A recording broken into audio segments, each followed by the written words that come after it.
Welcome to another episode of the Third Space Podcast. This is Bennett, and I'm here with your introduction. How are you doing today? That's good.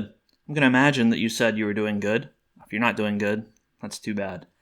Anyway, in this episode, we revisit the This or That segment, which always spawns a lot of interesting mini conversations, and it does the same this time as well.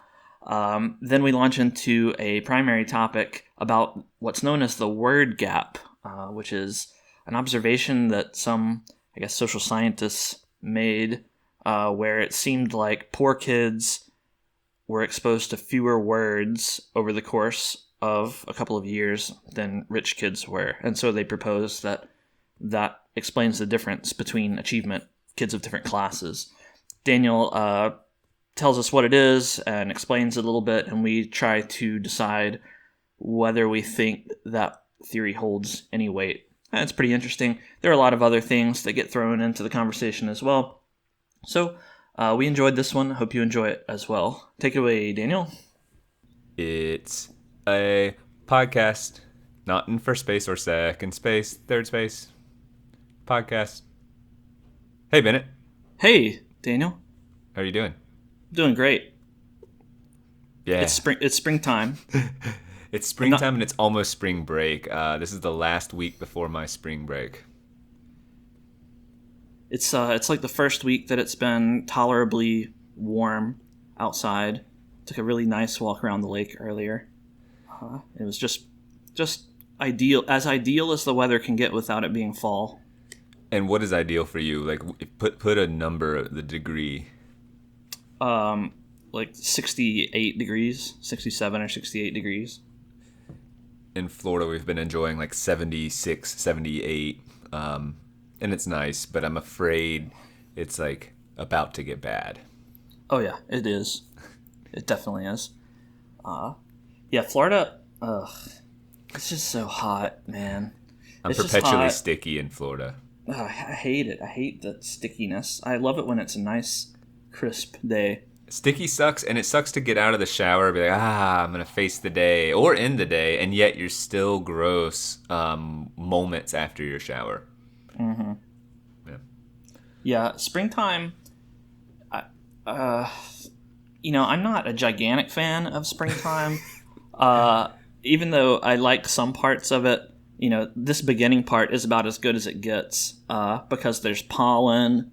And then there's always just the looming summer approaching, always. It's just right in front of you, and it's just going to be hot and unpleasant for months. As a teacher, summer has obviously this uniquely special feeling, and it certainly is similar to when I was a student, and it's just like, oh my God, summer, and freak out.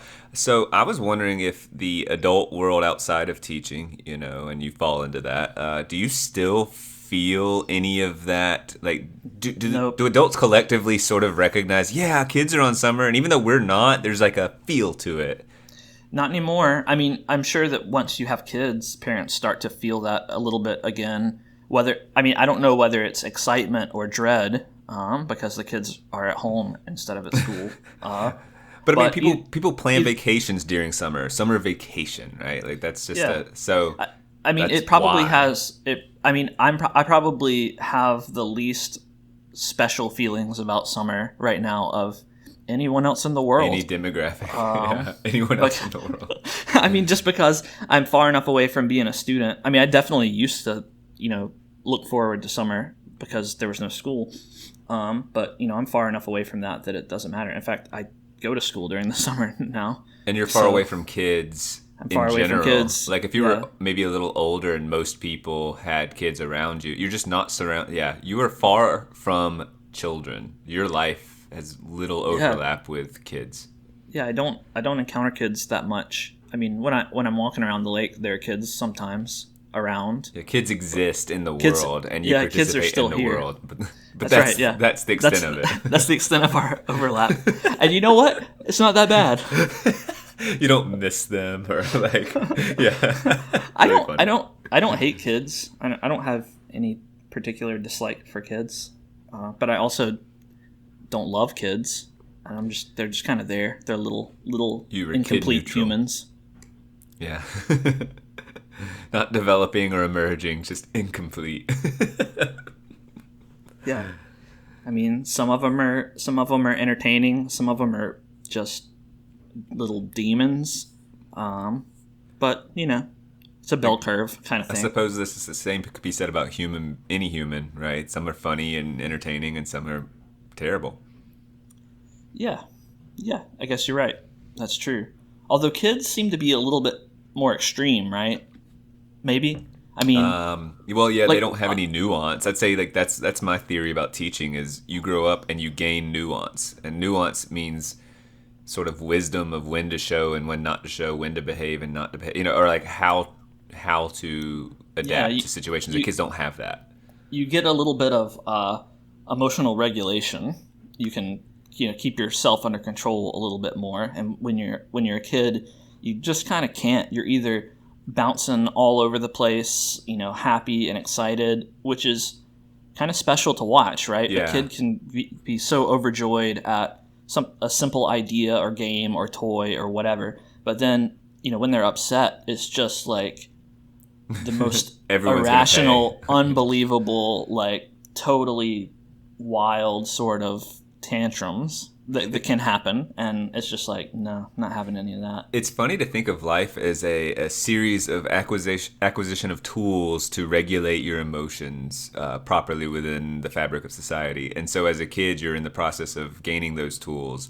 And the more mature person and the wise person has a giant set of well implemented tools, and the child has none, and the immature adult, the man child or whatever, similarly, he might be in a 30 or 40-year-old body but doesn't have those tools that he's developed. So you could even say someone like, let's just say one of their tools that they were a man child had when he was younger, maybe 15 or so, he becomes an addict to like alcohol, drugs, whatever. And so let's say he's addicted for, let's say, 10 years. So from 15 to 25, he had almost no other acquisition of proper tools. And so really, we celebrate the recovering addict, but also have to understand that in terms of development, he might have had like almost a pause. Like, so he might have the Yeah, maturity of a 15-year-old or something like that. So, yeah, interesting thought. yeah, I'm definitely sympathetic to that view of the world. I mean, I do kind of think like maturity and getting your emotions under control and not being a slave to them, they kind of go hand in hand. Yeah, I don't see how to view it otherwise. I mean, so okay, what about maturity and wisdom? Can someone be I, really wise and immature? well, I guess I would have to ask, what do you mean by immature? Do you mean like literally and technically immature, meaning they are young, Uh, or I guess I mean no, not technically, but immature as in they don't have good regulation of their emotions. However, if you have a conversation with them during a neutral time emotionally, they really have awesome and thoughtful advice. They just can't implement it themselves to any degree. I mean, it seems like these are different words. Like, if you have awesome and thoughtful advice, I would say you're insightful. Maybe not wise, Maybe but even intelligent then. yeah, Yeah. maybe intelligent, thoughtful, insightful. But I don't know that I would necessarily use the word wise. I kind of So what is wisdom then? It dances around those ideas, right? That you're good, yeah, thoughtful, and insightful. Is it like plus experience? yeah, maybe that's a component to it as well, experience, or maybe there is some component of having to kind of walk the walk as well as talk the talk, right? Yeah. That's Like experience as well, right? Like, yeah. um, I cannot imagine a wise child, although I can imagine an insightful and even mature, I suppose, child. yeah, I think I agree. I don't think you can be a wise child. It kind of doesn't make sense. Yeah, when you say, okay, what about when you apply that label to a kid and say they're like an old soul? Are you in some way saying they're giving the appearance of wisdom, or that they? I Sometimes mean, I don't feel like we understand what we're saying, or I feel like people use that term differently. what I interpret from the phrase "old soul," when I hear that, what I think is I don't connect it to wisdom at all. I connect it to liking classic things of years past, and not necessarily all of the most modern, newest, shiniest things. So someone who is an old soul might just really appreciate, like natural settings, like black and white television, canoeing, old movies, or just reading classic novels or something, just something like that. Just not necessarily the flashiest, most technologically based kind of interest. But I would agree with that. But I also think they exhibit sort of a calm demeanor that reflects that of an older person. They're not bouncing off the walls with enthusiasm toward their passions in the same way. Like, that's just what I think. Oh, he's an old soul, and I look over there, and he's going, ooh, wee, and he's like jumping around. That's not what I picture. Yeah, that's Like, not what I. That's not canonical, what I picture. Canonical literature, yeah. I don't know. Now that you say it, that kind of fits. Yeah, no, you're right. I don't picture that, but then again, I don't really picture that for many people at all. I guess people. Well, I mean, all I mean is that we don't attribute excitability and old soul, like those are separate. But what would you say? Would you say that it's possible to have overlap between old soul and the word passionate? Yeah, I get, because passion, I'm more ready to take in different directions. That they read tons of the old books. They're so passionate about it. But, yeah. And passion and excitement, like, I mean, in a way, those are synonyms. I mean, it depends on the context, right? Sometimes those two things can be the same. I mean, you're right. I just think excitement I see as a physical manifestation. I know that's not 100% accurate, but I think passion is... You can have a passionate teacher who's very calm and so... But when I actually hear the word excitement, I mean, I just actually think of like energy moving. I don't know if that's a technical definition or not, but like if something's excited, it's in an excited state. It's not even necessarily good or bad. It's just there's movement. There's energy surrounding it. Is that? I don't know. I mean, I think that's a fair definition. If something is excited, then it contains more energy than otherwise. I think that's but it would be odd if there was like a home invasion and I was like, I got super excited really quickly. Like, obviously, culturally, we don't. That would be accurate. It has a positive connotation, for sure. Yeah. Anxious and excited might be two, the negative connotation and positive connotation of the same thing. Yeah, I like that. I was thinking we might kick things off with this or that. Oh, yeah. This or that. It's back. It's been a while. I guess it's been a few episodes since the inaugural this or that, but I want to do it again. I kind of liked it. I liked it too. I used it in my class. Oh, nice. Yeah, it's not very complex. I'm sure lots of people have done it before. I like that there's no rules to it, and they have to go tell you why. And I actually get really nervous about it. I think some of my test anxiety comes out. My test excitability. Well, this one's... We'll get passionate about this or that. Passion or excitement. All right, give me the rules again. Okay, so it's very simple. I have a set of binary choices, phrases or words, and you can choose this or that. So I'll tell you, A or B, and you have to respond instantly with your gut. You don't get to stop and think about why you're choosing what. It's 2 seconds or less. Yeah, it's just your knee-jerk first thing that you pick, but not arbitrary. And then, but we're gonna go rapid fire through 15 of them, and then we can unpack afterwards what metric you used. So, for example, if the two were something like sofa and recliner, sofa or recliner. No, it's not this and that. It's this or that.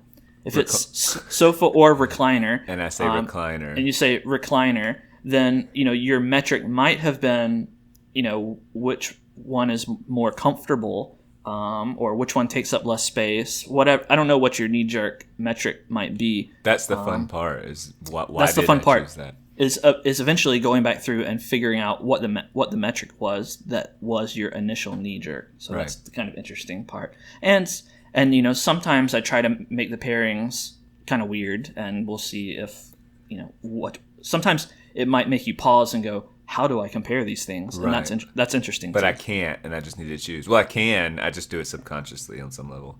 Yes, and that's where it gets interesting because it kind of teases out your subconscious, metrics a little bit. It's like maybe, an ink blot, hopefully. like a Worcestershire. Yeah, Worcestershire a Worcestershire test. Yeah. Worcestershire test. All right, let's do it. Are you ready? I'm ready. All right, so I'm going to go through them pretty quick, and you respond. Hold on, I need to reorient my body. Why do I get so nervous about this? I need to so not that I just can mark say the them. word immediately. Like I actually have to not think, but also think. It's like that's why it's such a tough task for me. Okay, I'm ready. All right, let's see. Actually, it's kind of difficult for me to mark them. I can do it like this. All right, here we go. Are you ready? I'm ready. Rhombus or heptagon? Rhombus. Oh, it's hard to mark. Rumpelstiltskin or Genghis Khan? Rumpelstiltskin. Cinnamon rolls or cookies? Cinnamon rolls. Blackface or drag? Drag. Saxophone or cymbals? Saxophone. Click, you jerk. Sunrise or sunset? Sunrise. Oh! This thing is I infuriating. suppose after I've chosen, it doesn't matter if there's a pause.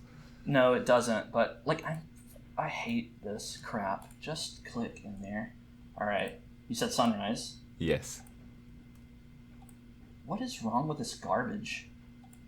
Technology sucks and I hate it. All right.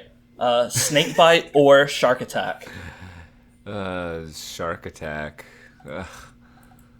Tank or fighter jet? Fighter jet. Empire State Building or Pyramids of Giza? Pyramids of Giza. Five Guys or Chick-fil-A?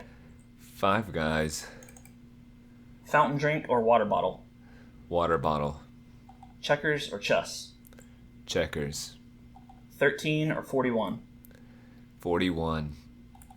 Apple or grape? Grape. Parachute or flint? Parachute. All right, that's 15. Those were interesting. I think I could even ask you, what metric were you? I mean, you can say I didn't have one, but on some level, even trying to do things that are sort of related or not really related, or, Yeah, I try to think of interesting comparisons when I write them. Sometimes they just come to mind and they're just two things, and I think, I don't know which one I'd choose. I'll put it on this or that. But other times I kind of construct the choices to try to be sort of interesting or have the metric be confusing. So, all right, let's go through them. Let's do it. Rhombus or heptagon? You chose rhombus. Why? I think Do said you know what a rhombus rhombus confidently. Yeah, I mean, I'm gonna look one up really quick just to make sure I know what it. Yeah, but Daniel does geometry. yeah, it's just like the square slanted in a way, and I've always found that when I see a square that is been pushed a little bit, and Think rhombus. and I think that's a nice rhombus. Well, yeah, I mean, admittedly, I was going, I think that's what a rhombus is, but it affirmed it for me. But no, what it does is it makes me think, I think pushing shapes is cool. Like the idea that you can, the idea that you can Skew them a bit and it gets its own title and it's worthy and it's like, all right, well, we should push things more often. And like, what if computers were shaped rhombus like laptops or at least I feel like, well, we talked about this with the diagonal lines on shirts, right? Like, it's the same thing. Like, why don't we push the shirt limits, push the boundaries a little bit? Yes. And so rhombus was just versus what was a heptagon? Yeah, heptagon. Heptagon's pretty cool too, right? It is, and I gotta say, like, heptagon is cool. And even So the Heptagon is a cool name, but so is Rhombus in different ways. So the word rhombus attracted me at the moment. I would say Heptagon's a little more hip, a little like more angular, literally, but also the word itself, like Heptagon and rhombus has this round. Well, they actually have sound. the same internal angles, right? So Yeah. But there's more. There's any more convex angles in a heptagon. any convex polygon has the same internal angle count. Yeah, this is so interesting to me. I actually chose this lineup because of phonesthetics, because I thought, wow, I like both of these words. Yes. I don't know which one I like more, but they're both shapes with cool names. If I'm honest, then because I wasn't able to be certain in my visualization of them, I chose rhombus because at the moment that word sounded cool. Like for me, it's more appealing. Yeah. Weird to go rom. It almost sounds like you're saying it with an accent. And heptagon is a cool word, and it's angular in its phonesthetics. It's sharper and sleeker, but I just think rhombus is groovier. So there you go. There's my answer. It's groovier. Groovier versus sleeker. Yeah. I like it. All right, Rumpelstiltskin and Genghis Khan. You chose Rumpelstiltskin. Was it another phonesthetic choice? No, it was actually choosing sort of a fictional narrative over a historical figure. And so Rumpelstiltskin, I'm even trying to remember the story accurately. I mean, it's about his name being, you have to know the name, right? That no one knows the name of Rumpelstiltskin. I don't remember. Wasn't the it tale. like he was spinning hay into gold and then like fell asleep for 20 years and then like a prince kissed him to wake him up or something? Yes, I think you're right. So I just like that narrative. No, I like the idea of playing with fiction over, and like it's more whimsical. And I would still say his name even connotes whimsicality in a way that Genghis Khan doesn't. My association with Genghis Khan is like brutality. And so brutal or whimsical, I'm going to choose whimsical. Interesting. Yeah. Okay. Fair enough. Yeah. I don't remember. I think I just thought both of their names were distinct, and so I thought, let's pair them. They're really different. Let's put them together. Yeah, they are very This different. or that. Cinnamon rolls or cookies, a pretty boring comparison, food comparison, but you chose cinnamon rolls. How come? Boring and more challenging, though. If I could eat cookies more often, my fatigue with cookies is like I could just eat a cookie every day. I don't know that I could eat a cinnamon roll before. I would get sicker of the cinnamon rolls quicker. However, my excitement for the cinnamon roll, a really good one, is higher than a great cookie. And also, products oftentimes, dessert, cereal, whatever, will incorporate cookies or cinnamon rolls or cinnamon buns sort of as like, hey, this is the cinnamon bun cereal or the cookie cereal or whatever. And I think they've never successfully mastered the cinnamon roll flavor.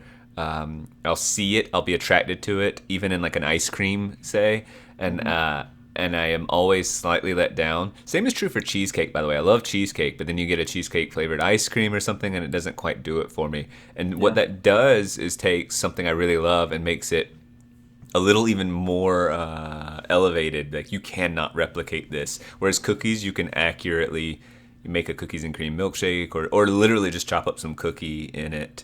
And they claim to do that with like shakes and stuff too. This has little bits of cinnamon roll or something, but it isn't. It isn't. They can't do little miniature versions. So I think that's the thing about a cinnamon roll. It's the entirety of the piece and earning the center and all of that.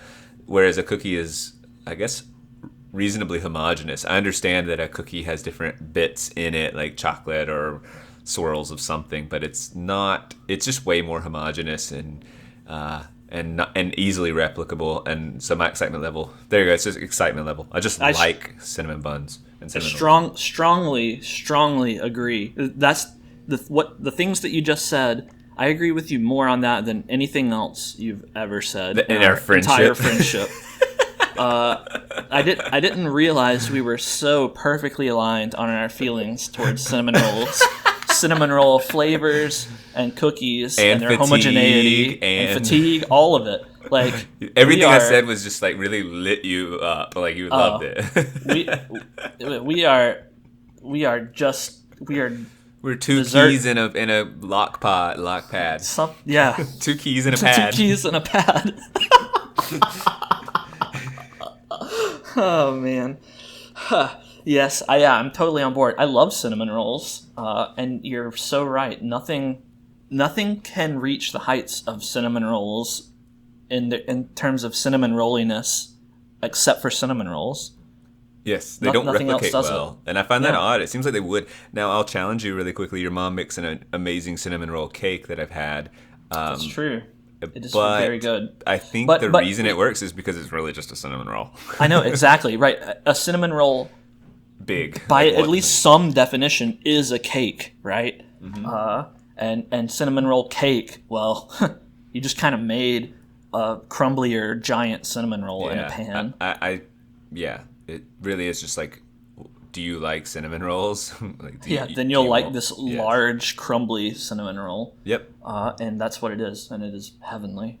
So, all right, the Blackface and drag. To me, the most interesting one of all 15. You chose drag. Why? What was your metric? I think if I'm honest, well, like, blackface is offensive, and it would be, and wanting. I'm risk averse when it comes to offending anyone, and so sort of just selecting blackface is. When you said that, it's like I'm not choosing that, and so, and then conversely, drag is not.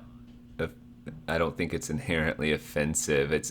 I think it's breaking, norms, social norms. Both are breaking social norms, and both are sort of imitating another. And one is considered offensive, and one is not. And I would say that they're both, not typical, just not like. Yeah, so they both take a conceptualization of a group of people, and they're both personated by those who are not in that group, and one is offensive and one is not, and so I'm just going to easily choose the not offensive one. So your metric was inoffensiveness. Yeah. Look, why isn't drag offensive?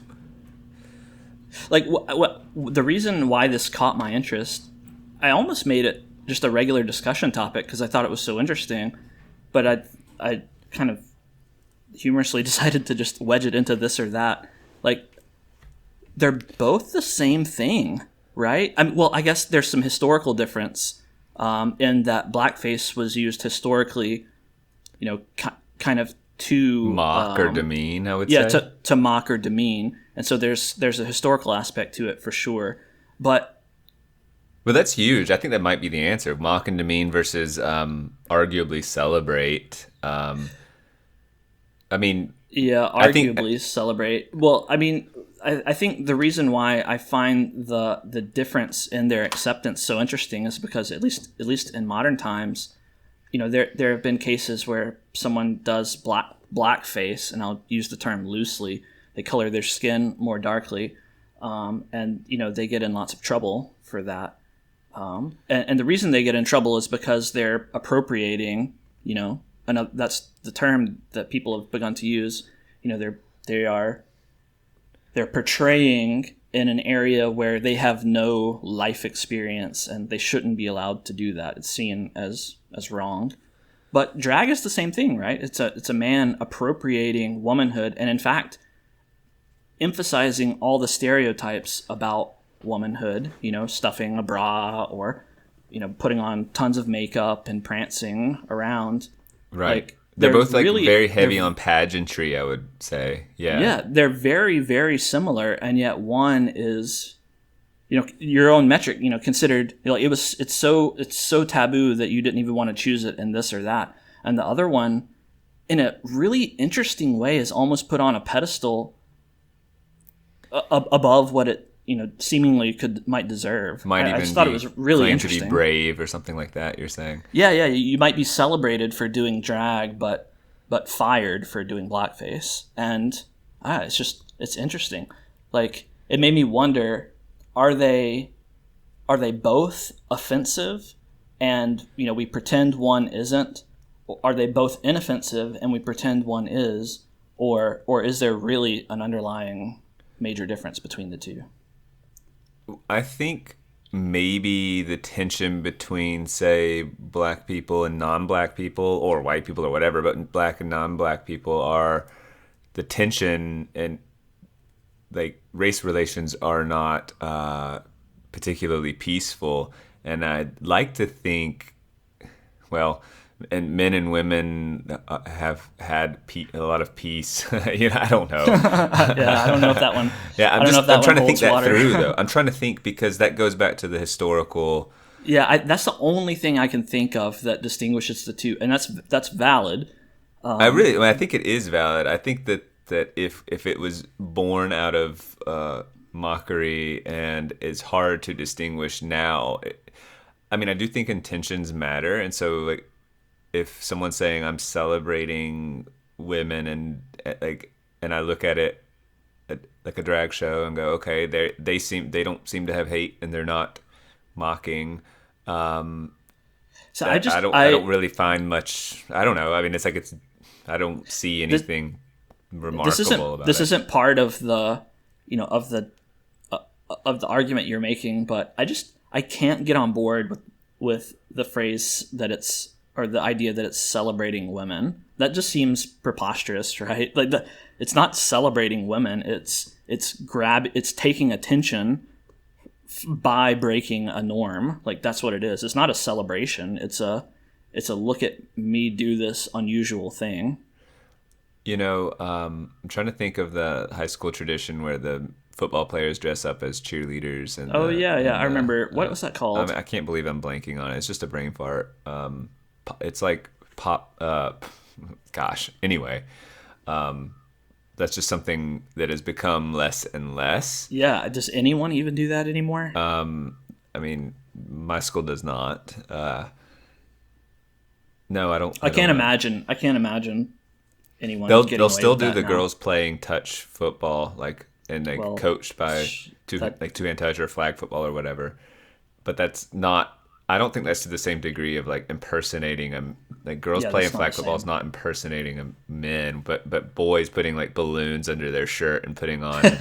They're hogging attention, and people are laughing, and they're laughing because of the same reasons. But when you think about a drag show, how about that? Here's the difference: is a drag show, they're like, not like, the participants and the audience aren't laughing and going, oh my gosh, you were right that it is about attention grabbing by elevating traditionally feminine characteristics and like hypersexualizing or whatever, like over the top. But the audience is not a like hilarious thing to the audience. It's like a hell yeah, like, ow, like, I don't know, but it's what is it? What is that? I suppose you could argue celebration. I don't know what else. It's a. I don't know, Bennett. I really don't.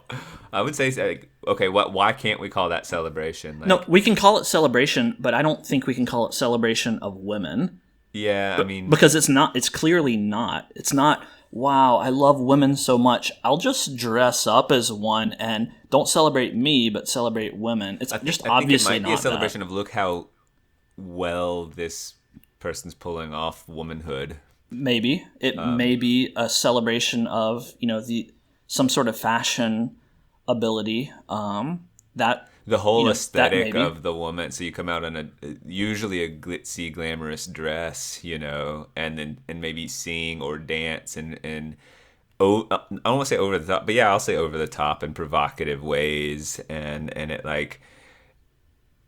You're right that it's taking things about womanhood and like saying how do we like make it very potent in this moment, and that means sometimes exaggerating sexual characteristics and putting on lots of makeup, like dramatic makeup, dramatic dresses, dramatic songs, dramatic dance, it's drama, it's dramatic.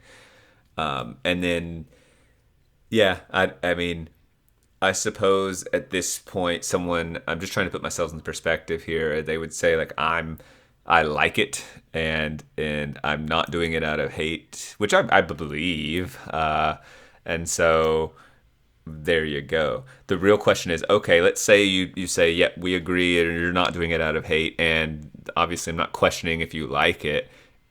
It's really going, hey, women, like if women are bothered by it, does that mean we should Stop it. stop it? Yes. Yes, that's a good legitimate question. Like if they go, that is weird to take like a lot of like who I am, and then like sort of like parody it, even if even if there is some mixture of. I don't resist quite as much that it's a celebration, but you're right, or an homage or whatever. I don't know, but it's hard to say that. Yeah, like in that moment, the reason you do that is because you love women so much. It's you love yourself as woman in that moment. That's really what's kind of going on. But Right. Oh, I mean, I don't. I also don't. I don't think it's often, if ever, really done in a hateful kind of way. I don't think. If I had to choose between it being offensive or not, I would say that's not offensive. It's not offensive. It is taboo breaking. Yeah. But like that's part of comedy, and I would argue that not maybe not in the modern sense, but in the in the literary sense, it is comedy, right? It is kind of or maybe not literary. You can correct me. You can tell me if I'm using that right or not. But it's a breaking of expectations, which. I mean, that is exciting. That's funny. It's humorous to break your expectations in that sort of way. That's interesting. And I guess also it's not particularly... Well, comedy can deal with serious topics, but they're sort of giving them sometimes a less serious treatment. I don't know. I don't know how serious and comedy, what the relationship between that is. It's complicated. But you're right that it's not that... Like, drag isn't trying to... I don't believe drag is trying to make a very serious statement. It's not like, but it's not a laugh out loud with punchlines or jokes. But it is. It's. I think at its best, it's like a lighthearted, like dramatic, yet dramatic. Yeah. So it's really weird. It's unique because I can't think of anything else like it. And I would say none of this applies. It's interesting as we're teasing out the difference. I think Blackface is more likely to have probably more punchlines rooted in like kind of ugly stereotypes and things. And so the laughter would be, oh my God, look at them fulfilling this. Well, so let's draw a distinction, right? Because I mean, I think you're projecting onto blackface a little bit. Maybe I'm thinking of like minstrel shows, like the actual... Right. Yeah. I mean, like, you could imagine a drag show where, the men, like, they not only had their extremely glitzy dress and extreme proportions, but they behaved in a really bimbo-ish way or said things that, took jabs at women broadly, and were a little bit more derogatory. Did create laughter, and yeah. And you could imagine someone in blackface doing the same thing and taking more racial jabs that were distasteful.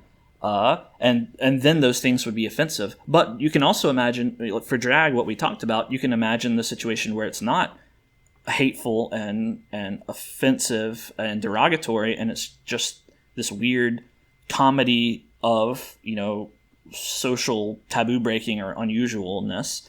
And I still don't see a distinction outside of the historical aspect between drag and blackface. Like, can you imagine in a drag show if a white man, was dressed up as a woman? That would be no problem. But if that same white man dressed up as a black woman, well, what happens there? Like, what is the audience reaction? Is it shock and horror, or is it you go girl, like the same kind of thing? Like, I have a really hard time understanding where that offensive line lies. I guess you could take the Halloween party so that these are not shows.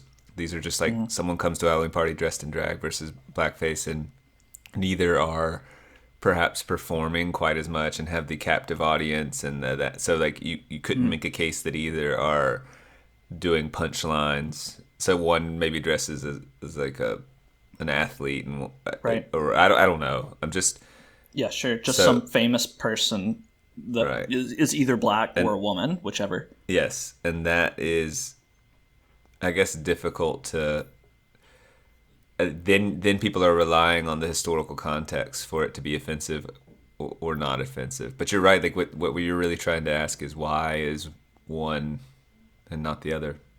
So Yeah, and we've gotten off yeah, track back on to this or that, but I this or that. I thought it was an interesting comparison. So It is. anyway, you would rather be a drag show contestant. So Sure. that was your metric, I mean, right? I think. yeah, yes. All right. Saxophone or cymbals? You chose saxophone. Why? Sex appeal. Oh Easy. yeah, saxophone. Yeah, the saxophone. No, but in all seriousness, yes. Also, someone that is why I chose it, but also just someone kicking ass on the saxophone and someone kicking ass on the cymbals. Like it is funny because it's clear that the saxophone would be more enjoyable. Or I mean, maybe perhaps the cymbals would be really impressive and unique, but like it would be the one-trick pony. Like watch this person jam out on this and how fast or good they are at it. But like I wouldn't listen to it in my car. Whereas like a saxophone, I might, you know, I would develop like I could see myself developing buy an album that's primarily saxophone and buy an album that's primarily cymbals and see which one you're going to have a more intimate relationship with. I just saxophone by almost all standards for me. Yeah. Yeah, I really like symbols in stories and movies and stuff. I like the depth that symbols can have when you have one thing that actually means something else. So I would probably go with symbols. Whereas That took me a second. saxophone is just an instrument. You know, there's not much else to say about it. But you know, I respect your choice. That was so stupid. That's very funny to take a homonym and just go a different direction. Yeah, no, I don't. Yeah, by that metric, saxophone is definitely a sexier instrument, and I would also say it's an instrument that requires more skill. But personally, I find the saxophone kind of annoying. Like, I mean, I guess there are certain saxophones and certain pieces that people play that sound good, but saxophones can also sound really screechy, and it grates on my nerves. Although, you know, to be fair, I can't think of a single instance of cymbals being used where I went, yeah, I started like bobbing my head. Like, oh, that's a good cymbal playing. It's funny. I do not perceive saxophones as screechy. In fact, I think of them. I would use words like buttery smooth and like yeah. But I guess Oh, they're definitely screechy. They can be. you're saying even screechy. when they're properly played, you're saying there's a screechiness Oh, yeah. element to it. Yeah, I mean, I would say that like a non-trivial percentage of jazz music is screechy saxophone. Like that's just what it is. I guess I'd like to hear and you point out like in the moment this is what I'm talking about, and I would probably I bet our just difference in taste would be oh I mean I see now what you're talking about, but that doesn't grade on me the way or grate on me the way it grates on you. All right, sunrise and sunset. You chose sunrise. I see more sunsets, and oftentimes, honestly, I like the pinks, and it seems to me you can get more dramatic sunsets. So it's tempting to say sunset, but this really came back to a discussion we had that you and I had. Like, I don't wake up well. I'm not a morning person, but I love mornings. I like the crisp feel in the air. I like. You want to talk about symbols? I guess I like the symbol of potential of the day. I like the birds chirping, the world waking up around me, and so if I'm on like a nice walk and the sun is rising, like those are times it's like, hey, I've already got my crap together. I'm having a good day. I'm already outside and like enjoying myself, and the weather is typically nice at that time, like peak time, and yeah, the word crisp really comes to mind. And so, although I when you say those two things, I visualize sunrise as a lot more yellow and just bright and hopeful and the sunset is just beautiful and deeper and richer. That's just my where my mind goes. And so if I'm looking at a photograph, I'd prefer a sunset. But if I'm experiencing one, which is what I use, like I like a sunrise and I like the morning. Interesting. I don't think sunrise and sunset are any different visually. They're probably not, but I picture just a golden yellow, I mean a bright yellow sunrise, and I picture the deeper hues orange, of orangey sunset and pinks and stuff, and purple with the, clouds and stuff. And I just don't, I know that does happen in the morning, I just don't, It's just, in that's just not my imagination doesn't conjure that as much. All right. Snake bite and shark attack. You chose shark attack. Why? I was struggling over this one. If I'm gonna hear the story of someone getting attacked, it's like if I'm hearing a story or writing a story and tell like the prompt of a shark attack is more interesting. It's more dramatic because I feel like the snake attack is I've gotten bitten. I've been bitten. Now what? And so the drama comes in to like, does your cell phone work? Can you get to a hospital quickly? How isolated are you? All of that is obviously life or death dramatic.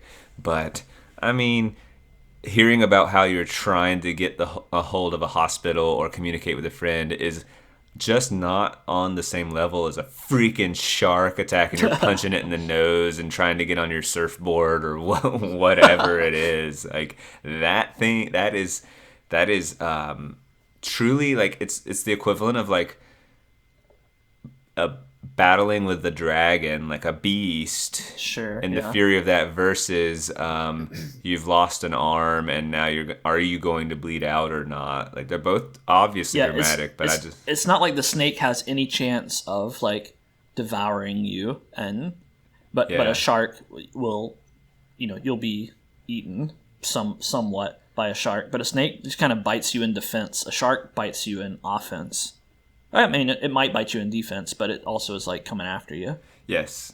And you're kind of in the shark's domain when the shark bites you. When the snake bites you, the land is kind of our domain too. So. And so it's funny that I went to like obviously if it was which would you rather experience, my metric would have been That's what I was going to ask is which if that was your metric, which would you rather experience? Which would it be? I mean, I'd rather be bitten. For sure, because I think afterward I would have a huge adrenaline rush, which is bad because it's circulating all the poison. But like, I can more readily predict my behavior post snake bite than I can during a shark attack. I mean, like I just don't know what I'd be trying to punch the nose or whatever. But like, that's just so chaotic. You can't know exactly what's going on, and so yeah. I mean, and I just feel like chances of I don't know this. I don't know, but it just seems like being attacked by a beast. It's unrelenting, and given you don't like, I'm not like the best swimmer or anything, so I like my chances with cell phone towers and connection, and trying to perhaps siphon off I don't know, just tying. I whatever. Yeah. I'd try whatever. So. Yeah, your odds are probably better with the snake bite. Yep. I would say. I mean, depending on the shark attack, I'm assuming they're both pretty bad. Like a very venomous snake and a very aggressive giant shark. It's like, all right, I'll take my chances with the snake. Well, I mean, if it's very venomous, you're just freaking dead or whatever. I get that. Yeah, but like, I mean, in Florida, you've got rattlesnakes, coral snakes, and isn't there a sea snake or something down there? I don't know. I don't venomous? like animals. I stay away. Yeah, I mean, you'd probably, assuming you were in a civilized area, you'd probably be all right from a rattlesnake. Or even a coral snake. I think the sea snakes are really venomous, if I'm remembering correctly. So you might be in trouble there. Maybe, but I'm not sure. And the sharks, obviously, the bigger the shark, the more dead you are. And even a smaller shark, like your injury could still be pretty bad. But I don't know. Would you rather go look up some stories though? Like, let's say you want to read some stories about people post snake bite stories or shark stories. I'm just like I'm drawn to the shark pretty easily. Yeah, I agree. If your metric is dramatic effect, then shark attack, that's the choice for sure. All right, tank and fighter jet. You chose fighter jet. Why? I think cool factor. Yeah. And that was just, it was the child in me being like, yeah, they're both cool from a child, but like just those, they're both so far outside of my wheelhouse. They're both, I don't like utility and all of that's not going to be much of a metric. So it's just, Have you ever sat in a tank or a fighter jet? I've not. I've sat in both a tank and a fighter jet. Which did you get more of a thrill out of? Well, they weren't functional, so it's not like I got to drive them. Yeah, but I'm sure you imagined for a moment. Yeah, the fighter jet was still cooler. Did it feel faster? Yeah, it felt faster. I'm pretty sure they are faster. I'm not. Again, I'm not like an expert on either of those, but my guess is the fighter jet's faster than the tank, like top end or whatever. I guess it depends on if they're in the air or not. It might not. I mean, Yeah, you're probably right.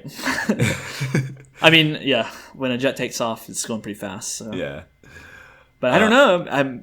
I guess maybe they have some secret tank that's Some probably fast. It's very funny to think of the tank on a runway going jet tank. 100 miles an hour.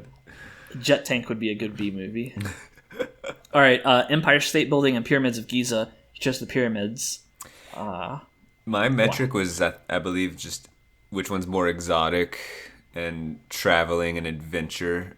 And I could have gone either way, because if it were more like what can I more regularly visualize, or which would I prefer to spend a lot of time at, like you know, like the Empire State Building is going to take a lot of victories in lists of that are of practicality for me. But in that moment when you asked the question, I was just like, that's exotic and unique, and I'm in a little bit of an adventurous mode, I guess. And so, yeah. So that just Fair shows like which would be more adventurous. Five Guys and Chick-fil-A. You chose Five Guys, and I'm guessing your metric is which one is worse. So. Again, I would say fatigue would be Five Guys, and Chick-fil-A I could eat a lot of and in many days. And also, it's just boiled down to like, overall, do I like a delicious burger or do a delicious chicken sandwich? And I like a delicious burger more. And I'd say that there's a great those two. That's like my favorite fast food chicken sandwich and my favorite fast food burger. And I just like burgers a little more. That was it. But again, if it was like I have to go to them 3 times a week, or if that's the only restaurant I'm choosing, like Chick-fil-A is going to take that hands down. And I've been to Chick-fil-A more often. I mean, that just is a show of the real. It's weird to think when you're designing a restaurant, then your goal actually isn't to, say what's the most appealing items. In some ways, it's like, what can I sell? It is what can I sell the most of. And so I would eat more chicken sandwiches before I'd eat more burgers, but I like burgers more. Yeah, I feel the same way. I would say that Chick-fil-A has an edge because the market isn't as saturated with chicken restaurants. Like burger restaurants are all over the place, and there's lots of competition.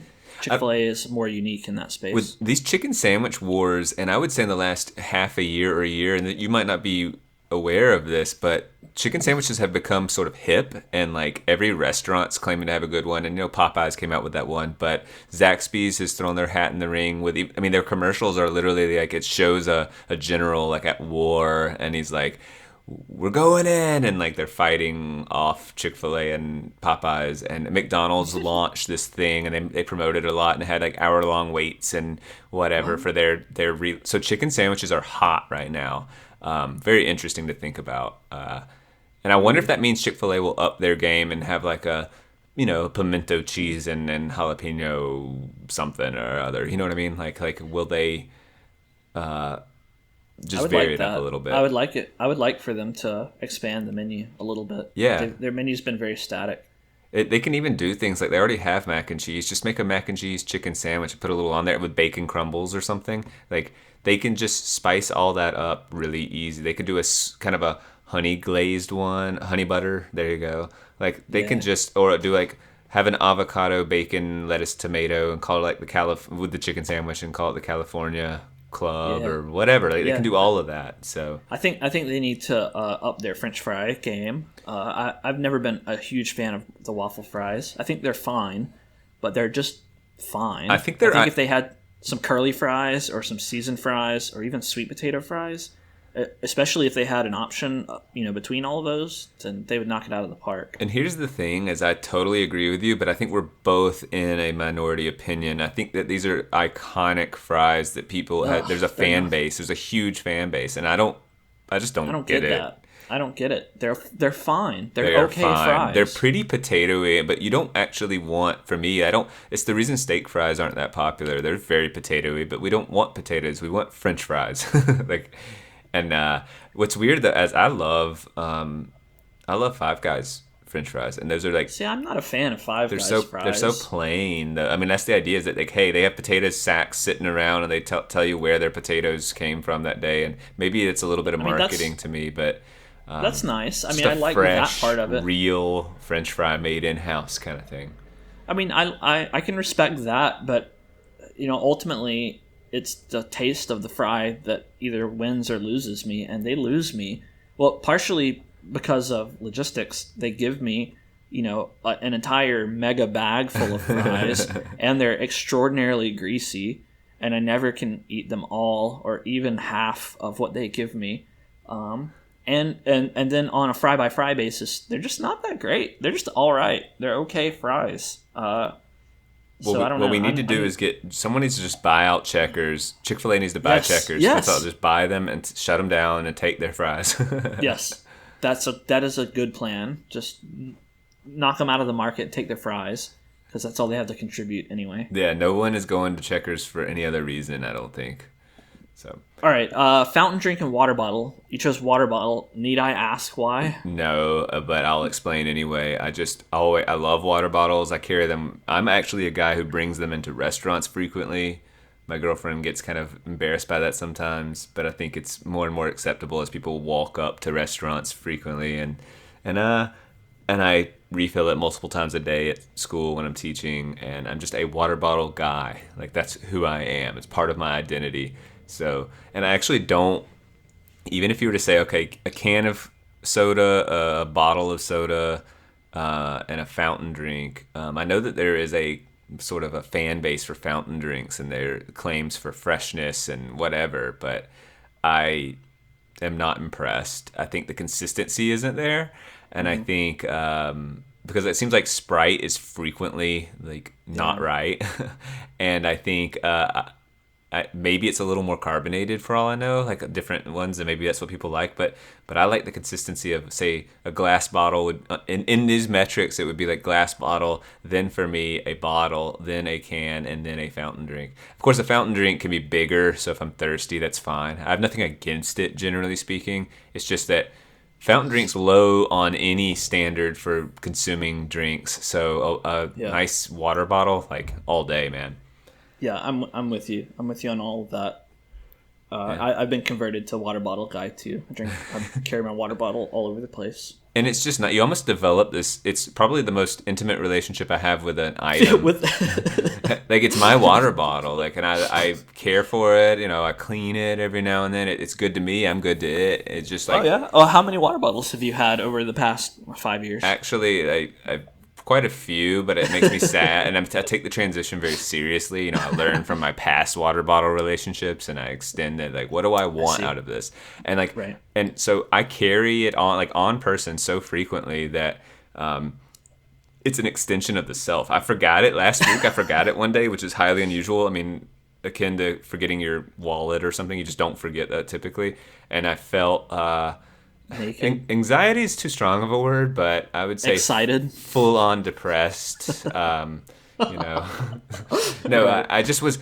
I was mildly parched and I felt weird as I would go to leave a room. I'd feel this sense of like emptiness. Right. Well, yeah. If you're anything like me, when you go to leave, your apartment or whatever, you do the triple pat. Pat the left pocket, pat the right pocket, pat the back pocket, and make sure you have everything. Yep. And the water bottle kind of falls into that routine now. It's kind of like pat, grab the water bottle, and if the water bottle's not there, it's like you know something's not wrong, but it takes a second for your brain to go, wait a second, what's wrong here? Oh, my water bottle. I don't have it. Where is it? And then you have to look for it. It's funny you say that. I recently reevaluated like what I used to call the big three, and I realized two things. I like to wear the same pants, not like for 2 weeks in a row or anything, but I don't want to wear them I don't want to just say one and done. I don't think that's sure. So what I realized in my pants, where was the wear and tear on my pants? And two things were odd. One was the wallet space. When you sit and all, I think it creates friction more. You got there. too much money. And it just got too much money. It's a fat wallet, and it also like stretches out that area, makes it hang loosely, and it wrinkles weird in lines. But also where your keys are, I don't know how. I don't have it. I've studied my habits, and I don't brush up, at least not noticeably, against things, but like little marks on my pants where the keys are. And so two things. I was like, okay, how often do I actually use my wallet? And so I started putting it in the middle console of my vehicle, which I don't know if it's a bad idea or not yet, but every time I sit, like a big wallet can be frustrating at school. So I just don't have it on me and have it in my car if I need it, which I don't. And so during the week, I just don't use my wallet really. So I just leave it in the console. And then the only risk of that is, hey, my wallet is vulnerable. You can't see it in the car, though, and I haven't had my car broken into, knock on wood. But, do you ever forget and go into a restaurant or a store? Well, then the worst case scenario is, I got to run back out and get it. But which is annoying, though, right? Maybe the question is that more annoying than the mild annoyance day in and day out, the wear and tear on my pants, the Yeah. And so and I don't forget it often walking in. Like I just like know. Have you ever considered just downsizing your wallet? Like getting a thin wallet and only keeping the bare necessities of cards and such in there. Yeah, I think yes, but I think the second you get like a trifold or a bifold, like I'd have to completely adapt. And this wallet's still got a lot of life left in it, and so I'm just like, I'll reevaluate that at some other time. And so there's that, and I was thinking, I don't use keys either once I unlock my door for the day, so I've been leaving them on my desk, and I've actually just felt a little lighter. My pants stay fresher longer, it seems, because that's What you mean, at work or at home? At work. At home, I don't carry them in my pocket at all. But I just realized I also then, so that led me, I went a few days without keys much in my pocket, just grab them to go home, and no wallet. And I thought, I have this big old cell phone, and the same thing around the curves, around the edges of the cell phone, little marks would come up. And I know that sounds odd, and it baffles me. It baffles me. I don't have this problem, by the way. Yeah, but you don't work I don't know. You don't. That's right. I also don't wear pants that often, so. And so I don't know if it's the fabric of khaki pants. I don't know. It's just odd, and I don't know when this arises. It's this mystery. It's this mystery to me. It really is. And so I've been trying to go basically nothing in the pockets, and and it's not as dramatic as I thought. It's like, wow. So if seems like it would be a life-changing sort of thing. Well, it's taking some deliberate effort, and also cell phone. Like we all know where. Yes, I grab it if I go to the restroom. Yes, I grab it if I. You could just get one of those belt clips for your phone. Oh yeah, those are really cool, up right? My fashion game too. Practical, it's all about utility. You could get a belt clip for your keys, too. Jeez. And then you wouldn't have to have the wear and tear. Just no. It's not an option. All right, let's get through this or that. This is taking a long time for this or that. Yeah. Checkers and chess. Why'd you choose checkers? I don't know how to play chess. Yeah. Yeah, you're not missing much. I'm not a big fan of chess. Well, the Queen's Gambit was excellent, so that's really upped people's interest in chess for a very brief time. If we're already probably past that, but I don't know what that is. It's just a mini series on Netflix, and it was about chess, and it was great. Oh, okay. Sounds exciting. 13 or 41? You chose 41. Why? Isn't that the answer to life? No, that's 42. Well then, yes. Never mind. Never mind. I thought it was. It was the unlucky number historically, or the answer to the world and everything. So, So I still stand by that 13's unlucky. They're both odd. They're both prime. And they're both prime. And I intentionally chose them so that neither one would end in a 0 or 5 or be even. That way you couldn't discriminate. Yeah, that would have on those easily, bases. So it was just that 13. I wish you had chosen, say, maybe 17. That because 13 was easy already. Go ahead. Don't know if I'm going to choose that one. And But 13, also, I considered that, you might choose 41 because 13 is unlucky, but you might also choose 13 because it is distinctive. It has something about it. Yes. That's the only, I mean, really weirdly using that same metric, and I'm not actually, Also, I wasn't sure if your metric might be, which age would you rather be, or true, or which age would you rather date, or I don't know anything. Anything. I don't know. I didn't know what your metric would be, so. Yeah, I wouldn't. Because there are lots of reasons to choose 13, obviously. Yeah. 13 is not a fun age to be, but it also is. You have all your life in front of you, but it's a tough age too. 41, you're still reasonably young, but also probably not changing careers, or if you are, it's just a late, it could be second career or third or whatever. So yeah, mine was just that 13 is historically unlucky, and I felt neutral toward 41. I did not. It was more of a not choosing 13 than it was choosing 41. Fair enough. Apple and grape. You chose grape. Yeah, I think it was truly just which would I prefer to have right now. A grape. Yeah, I would eat some grapes. I can eat apples too, and I feel actually similarly about them in terms of enjoyment. But I will say that I have had more bad apples than I have grapes. Sometimes apples can be like a red delicious apple, ironically, really just not that enjoyable. Yeah, but where Fiji apples or Honeycrisp apples or all sorts of apples are really good. Yeah. And then grapes, they're more consistently enjoyable. And then I've had the cotton candy grapes. Have you had those? I have not. Do you know what I'm talking about? I think you've told me about them before. Yeah, and some people claim, and I'm in this camp, that they taste so much like cotton candy, and to know it's just some crossbreed of grape or whatever. They're not injecting them with some flavoring. They're natural, or I mean, I guess you'd argue what does natural mean, but sure. But they were not injected with stuff.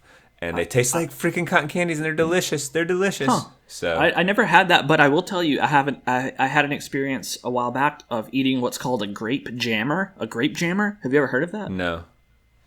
It was some brand of grapes, but it's like what you're talking about. It's some cultivated grape variety. They look like they're kind of small and look like blueberries, but they're grapes. But they taste like artificial grape flavor, which is delicious, right? That's funny. Yeah. Artificial grape flavor tastes better than real grapes, and these are now real grapes that taste like artificial grape flavor. That's mind-blowing to me. And they were so good. That's very funny jammers. To think that could happen with watermelon, strawberries. If they made a watermelon that tasted like fake watermelon, I would like watermelon. Same, strawberry doesn't taste like strawberry, so it'd be nice to do that too. Because strawberries are much more tart to me, or they can vary a lot. Yes. So yeah, I just with this or that, I chose grapes over apples just because of the consistency. And the final one, parachute or flint. You chose parachute. Why? When you said they're both outdoorsy and they're both useful for a lot of reasons. They both could be life-saving. If you're jumping out of a plane, it's imperative to have one. And if you're in the freezing cold, you need some flint to start a fire. You need a parachute to cover yourself up and keep warm. And so, so my mind immediately made all those connections almost simultaneously. And then within the answering, because I didn't know, I was like, fire is cooler, flint's neat, but I'm choosing parachute because, and this goes back maybe to the sense of adventure, I'm just associating it obviously with jumping out of a plane or a helicopter or whatever. You're jumping out of a thing. And that's just more adventurous and more unique than sort of going camping or, so it was just more exotic. So same reason I chose the pyramids is like it's more adventurous and exotic. Fair enough. What about you? What would you choose? Well, it's hard to say in the moment. Yeah, I mean, they're both cool objects. Flint is cool because it has a kind of a, I guess you could call it a chemistry component, making sparks and lighting fire. Parachute, though, I mean... Folding it up and it opens up in a really special way, Yeah. I'm assuming. It's a very special fold, and that's neat. Well, it's just a cool piece of technology, something that can allow you to fall from extremely high without being injured. That's cool, right? It's almost like a superpower in an object. Yeah. Which is neat. I mean, Flint kind of is as well, but Flint also it doesn't have the wow factor that a parachute does. But you can make sparks. It's a tough call. I'd probably go with parachute too. Do you think you could buy a parachute on Amazon? Like, just buy one? I mean, yes. Yeah, surely you could, right? I'm going to look. I'm going to try buying one real quick. Wait. How much do you think they cost? That's what I was about to ask. I think they'd be like... Hundreds of dollars. I'm going to say $600 is where my mind went, so I'm going to stick with that. I went to $300. We're going to see if mine... I'm going to see if I can beat you. Why is it so slow? And like, how often are they selling these things? And it feels like you wouldn't want to just buy one offline. You'd want to like, the kids' parachutes come up. You know the thing you did when you were really little and you all lift it up and you get underneath? And then the next things that come up are the running, like you're running and it's slows you down from behind to kind of help your workouts. For your workout? That's lame. And then... I typed in parachute professional. Yeah, I might need to do that because there's toys. I am for sure the dozens and dozens that first come up are not getting crap. I'm gonna parachute for skydiving. Parachute buckles.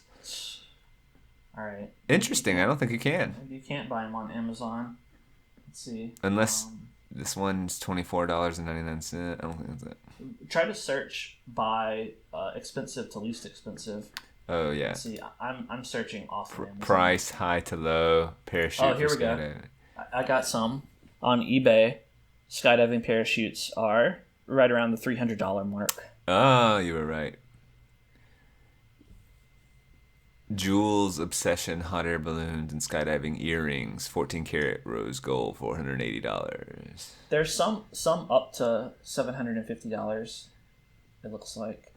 That's an interesting one. I would not want to go cheap on my parachute. Like, get the discount, get the low. You know how there's like good, better, best, like tends to be a thing in all these fields, like whether it's right. windshield wipers or whatever. It's like, nah, I think I'm going to go for best with my parachute. I want the discount parachute. I mean, really though, right? Like that's not where I would want to. Even if they were telling me used parachute. Gently used. Really weird. And knowing they put like, I'm assuming you either go get it professionally. You are a professional, or you get it professionally repackaged every time you use it. Reshooted. Well, this or that always leads to some intriguing. I say always. You can't say that after two games. Both times. Both times it has.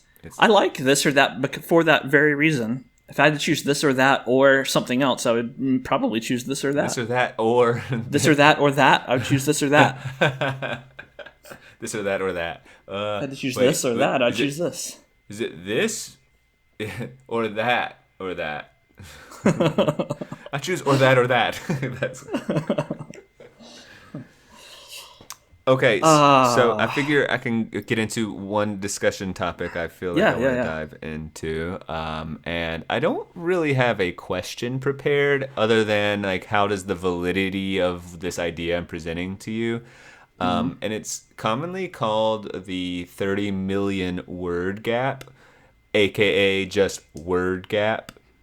And so these... I haven't heard of it other than you mentioning it to me. Okay, so these two people, Betty Hart and Todd Risley, wrote a book called Meaningful Differences in the Everyday Experience of Young American Children.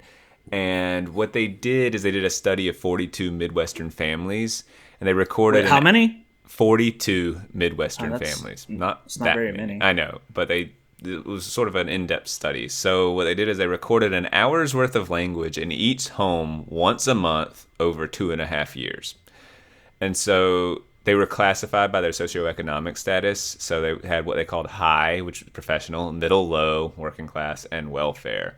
So they found that the average child in a professional family hears 2,153 words per waking hour. Sorry, can I interrupt you for just a second? Yeah.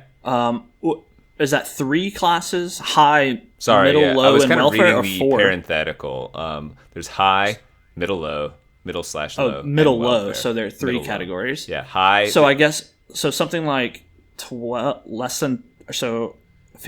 less than 15 families in each category. I can't speak to that, I guess. I mean, if there are 42 families in 3 categories, then But yeah, assuming they went about even, they should. Yeah. So all right. Anyway, sorry. I'll let you finish. High, the description. middle, low, and welfare. But what's interesting is in parentheses, it says high in parentheses is professional, middle, low in parentheses is working class, and welfare in parentheses is SES, which I know stands for socioeconomic status, but we're just calling anyway. So they found that the average child in a professional family hears 2,153 words per waking hour. Average child per hour, per this hour of study a month. Yes. The average child in a working class family hears 1,251 words per hour. The average child in a welfare family hears 616 words. So again, that's 2,100 roughly, 1,200 roughly, and 600.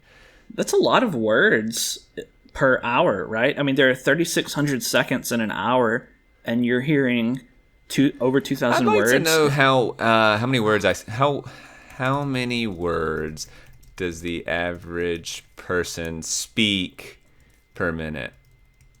Well, I mean, in terms of speed ability, 130 words if you're talking. Like you and me talking, we're exchanging roughly 130 words per second. Per minute. 130, not 130 words per second. Jeez. Most people speak at an average speed of 4 to 5 syllables per second. Most words are 2 to 3 syllables long. A person speaks approximately 100 to 130 words per minute. A professional voiceover artist usually uses 150 to 160 words per minute. So that just gives you an idea, and that's a minute. So like really 130 words a minute, and then you go that for perspective. If the welfare family, they're only hearing 613 words. What was that? Yeah, 616 words per hour. Couple minutes, or 7-8 minutes, whatever, 6 minutes. If it's at average speed and all that stuff. But so, okay. I won't criticize yet. I understand the setup of this. And study. so extrapolating, they stated that in 4 years, an average child in a professional family would accumulate experience with almost 45 million words. An average child in a working class family, 26 million words. And an average child in a welfare family, 13 million words. And so that's the gap. So yes, that's the gap, the 30 million word gap. The authors found a correlation between word exposure and the rate of vocab acquisition. And the recordings showed that the high socioeconomic status toddlers spoke approximately 2 new words a day between their 2nd and 3rd birthdays. Middle and lower socioeconomic children, 1 word per day, and welfare children about half a word per day. So spoken words are a measure of productive vocabulary, apparently. And it is thought that during children's vocabulary development, the productive vocabulary mirrors their receptive. So there's receptive vocabulary and the productive vocabulary. So there seems to be they believe that it's mirrored. So when was this done?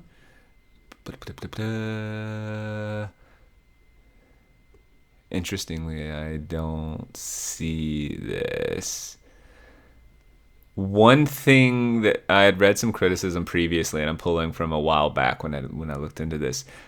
was that they were not they were measuring quantity and not quality of words. Yeah, that's one thing I was going to say is that, like, what words? Like, just because you're exposed to a ton of words, like, quantity-wise, it doesn't count repeats, it doesn't count the content of the idea. It seems like the ideas that are coded by the words would be the most important Absolutely, thing. but it's super interesting if you can just look at quantity and say there's a relationship between quantity and quality. Like if you have more potential for ideas, I suppose. And this is the thing too. I should read this last sentence here. It says, okay. The authors and subsequent researchers have posited that the word gap, or certainly the differing rates of vocabulary acquisition, partially explains the achievement gap in the United States. So that's the key. That's where they're taking what they observed and they're making a proposition based on it. And they're saying, and so yes, that would be where. Okay, I see. My saying anyway. One of my vocab acquisition and achievement gaps is what they're saying is hugely correlated. My question is, I'll take it at face value that welfare state families are only exposing their kids to 613 or 616 words per hour versus the high end 2153 words, 2153 words. Why? I'll believe it, but that's a huge why are they not talking as much? Yeah. I mean, my initial criticism that I was trying to restrain myself from saying, whenever I read a study and the sample size is so low, immediately any scientist should go, that sample size is too low. We need more data. Because 42 families, where were they from? Did they have did the kids have siblings? What was the job status of the parents? Were they at home during the research hour? There's a lot of methodological data that you need to know to be able to gauge whether this is useful at all and whether you can draw conclusions based on it. I mean, and I assume these are professional researchers and they tried to, do some of this due diligence. And I'm sure in their original paper, they documented all of this stuff. But man, 42 families, that doesn't seem like enough, especially considering that the U.S. is so diverse. Where were the families located? I mean, how was the data gathered? Did they put a sound recorder in the room of the kids or something? Or was the researcher there, with a recorder? 42 Midwestern families. That's pretty... Midwestern. Okay. And I have not read the book, Meaningful Differences in the Everyday Experience of Young American Children. That was, But you can imagine a situation. I'm totally spitballing here, but you can imagine if the researcher, they had to get the consent of the parents and everything, and they say, "Oh, we're conducting research," and blah blah blah blah blah. They probably didn't tell them what their goal was to try to minimize bias, but the researcher. I can just imagine the researcher sitting there in the corner of the room, kind of quietly with their notepad and their tape recorder or whatever, and the high class family is we're being researched, time to be on our best behavior, and they're really performing or whatever, and I can see the welfare family just not doing that. Absolutely. Right? Actually, I think the welfare family believes being suspicious of the researcher or wanting to ostracize or being insecure about their situation and not speaking as much. I think that's absolutely that's my inclination is to believe that if you're a welfare family, which is just such a kind of loaded term to me, but the welfare family obviously has not had the economic success, doesn't probably understand the social rules quite as well. I mean that's a big guess, but what I'm saying is they instead of being kind of they're scared to be thought stupid, so they take the strategy of just to me they're all right, I'll just be quiet and calm, and they believe that displaying maybe their home has a lot less order and it's a little more chaotic, so when it's time to record they're let's be on our best behavior. And to them, what good behavior looks like is sort of obedience and just be quiet. Shut up, kind of thing. Imagine the I'm just going to make up an organization. The University Science Association of America asks you to come be they want to ask you some questions in a panel or something like that, and they put you in the center of the room, and they have a table arrayed in an arc, around the room with like 12 or 20 distinguished scientists, and they're asking you, like, they're going to ask you science questions, like you're going to be, I'm going to give shorter answers.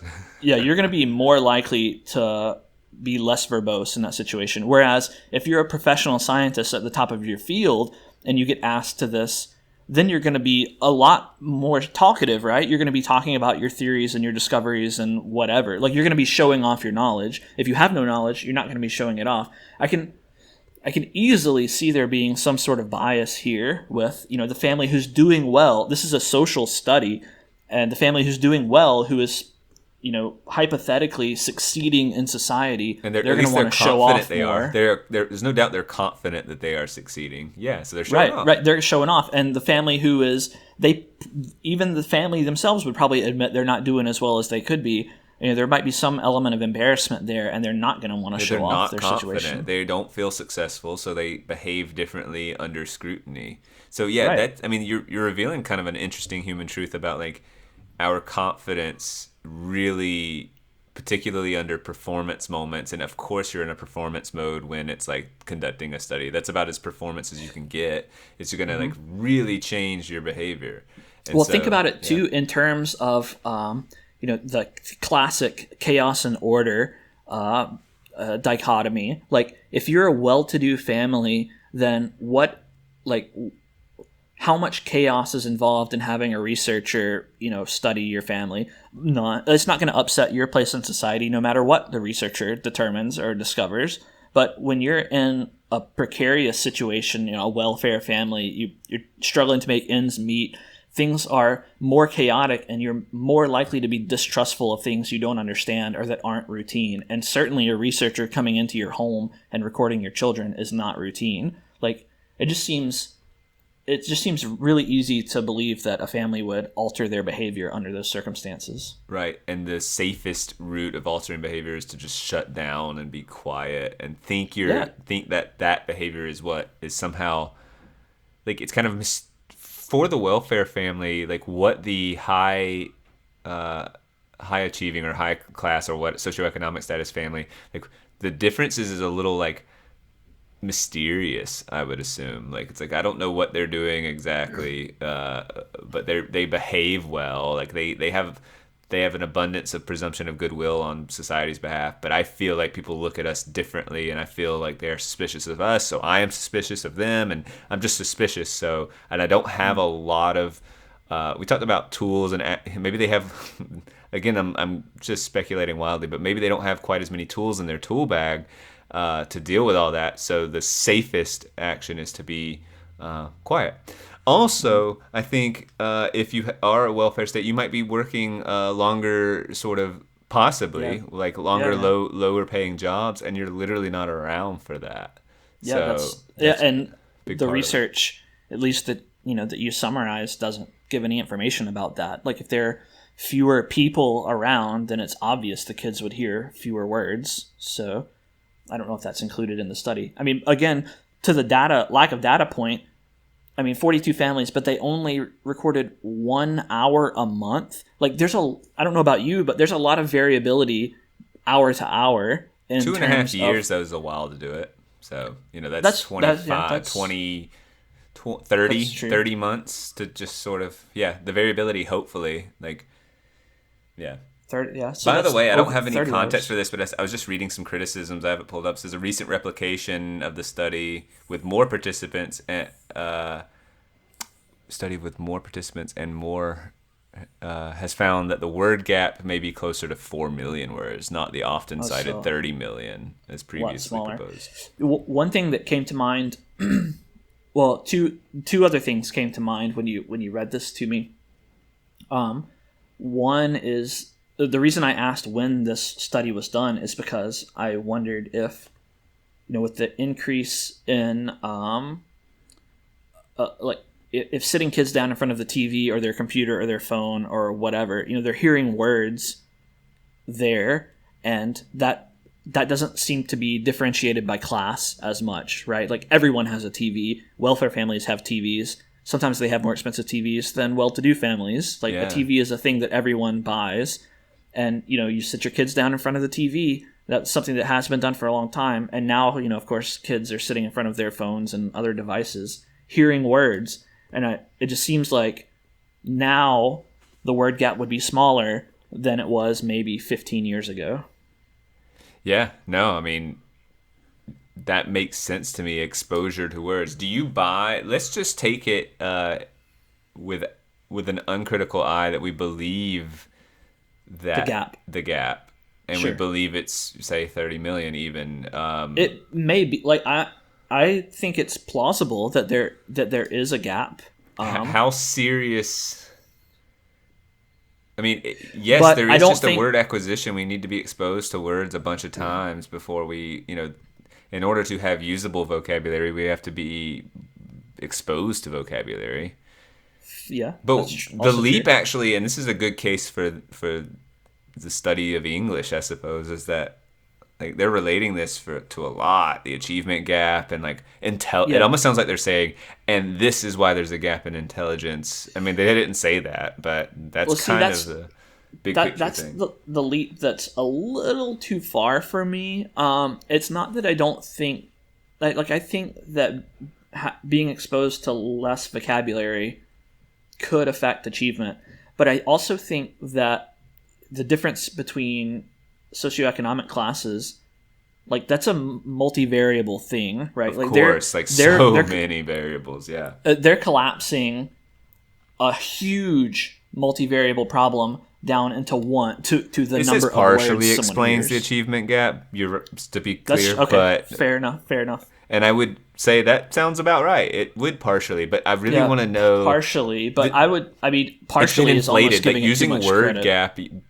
Coining this term and it being elevated, and I actually discovered this because I just sort of saw it come up in my various like educational Instagram accounts that I'm exposed to, and I saw this and I looked into it, and I still can't find the date this was conducted, which I find odd. I know that one of the researchers died in 2012, so there's that. But is there a little citation that you can?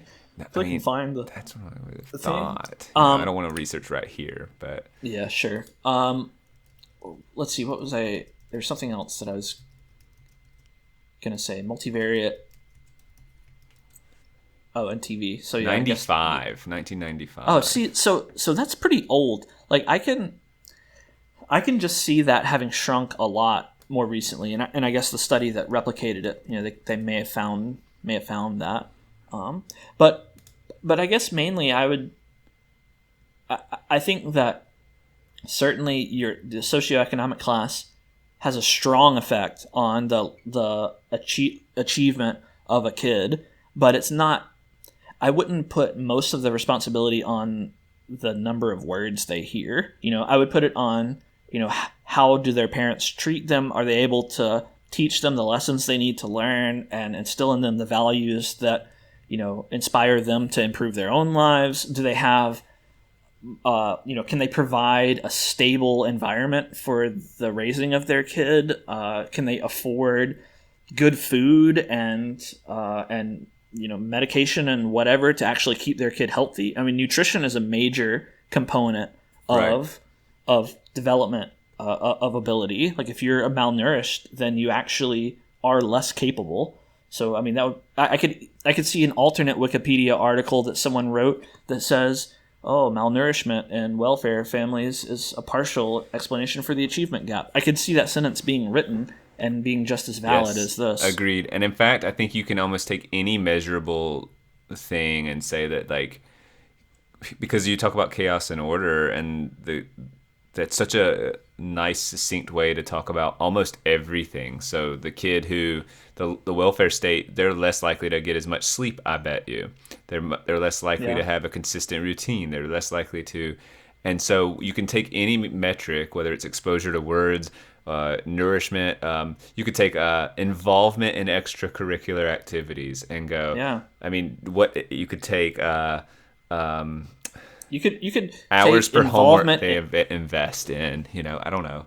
Yeah, you could probably take hours of extracurricular sports, like not associated with school, like just Yes. you could take that too, and that probably like there's so many I guess correlatives. what I I'm bet. worried or not worried about, like the observation's almost simple. It's like saying, hey, those with If those, resources and that do more things, and like that overall helps. yeah, And right. It's not. Yeah, it's not very interesting of a claim outside of the tie to the number of words that are heard, and that's the part that I have the least amount of faith in the data. well, So and the what I find interesting is, and maybe this resonates with me as an English teacher, but like, so the study's been cited over 8,000 times, and so that's the thing, and the coining of the word gap is attractive because everyone wants to simplify all the multiple variables. I think that's everyone true. agrees that there's so many variables, and they say, well, we need to identify the significant ones, and maybe we found it with the word gap. Maybe that's one of the 10 primary variables that we can control, and if we can isolate. Like, yes, there are 3,000, there are 10 million variables, but we need to isolate the 10 and educate people on those 10. So even Man, that the welfare state family can say, okay, I need to step it up in these 10 areas or whatever, and uh, like that's going to help the kid significant. That would be very useful. So the well, question I still mean, remains is how significant well, is this, or is this just a correlation thing? so I think that it's just a correlation thing, and I think we can even say that fairly confidently because if the solution to the achievement gap was to just let kids hear more words, TV just would as have simple solved as it. that, Yeah. the TV would solve it. Yeah, TV that solves that problem. You hear tons of words on TV. That's what a TV is for the most part, is shouting words at you and showing you images, and not much else. So like that hasn't solved the problem. Sitting kids in front of the TV doesn't make them achieve more. By the way, I So remember reading this a long time ago in my not a long time ago, but educational when I was getting my master's degree, and it said something along the lines of like a lot of people have access to technology. There's still a good percentage that don't, but when someone like in a lower socioeconomic status has access to a device, and when the child within the higher class of socioeconomic status has a device, they use them pretty differently. And I don't think it's because the welfare state kid just like automatically is worse with technology. I just think you have more order in the higher class home, and then well, yeah, I you mean, you have can imagine. more I mean, rules and more consistent follow through, and saying you can, and you have to charge your phone outside your room. I'm taking it at night. You can only be on it for right, an right. hour, and so they use it because what they did is they measured, are you using it for educational purposes or just garbage, and like they just found that Yeah.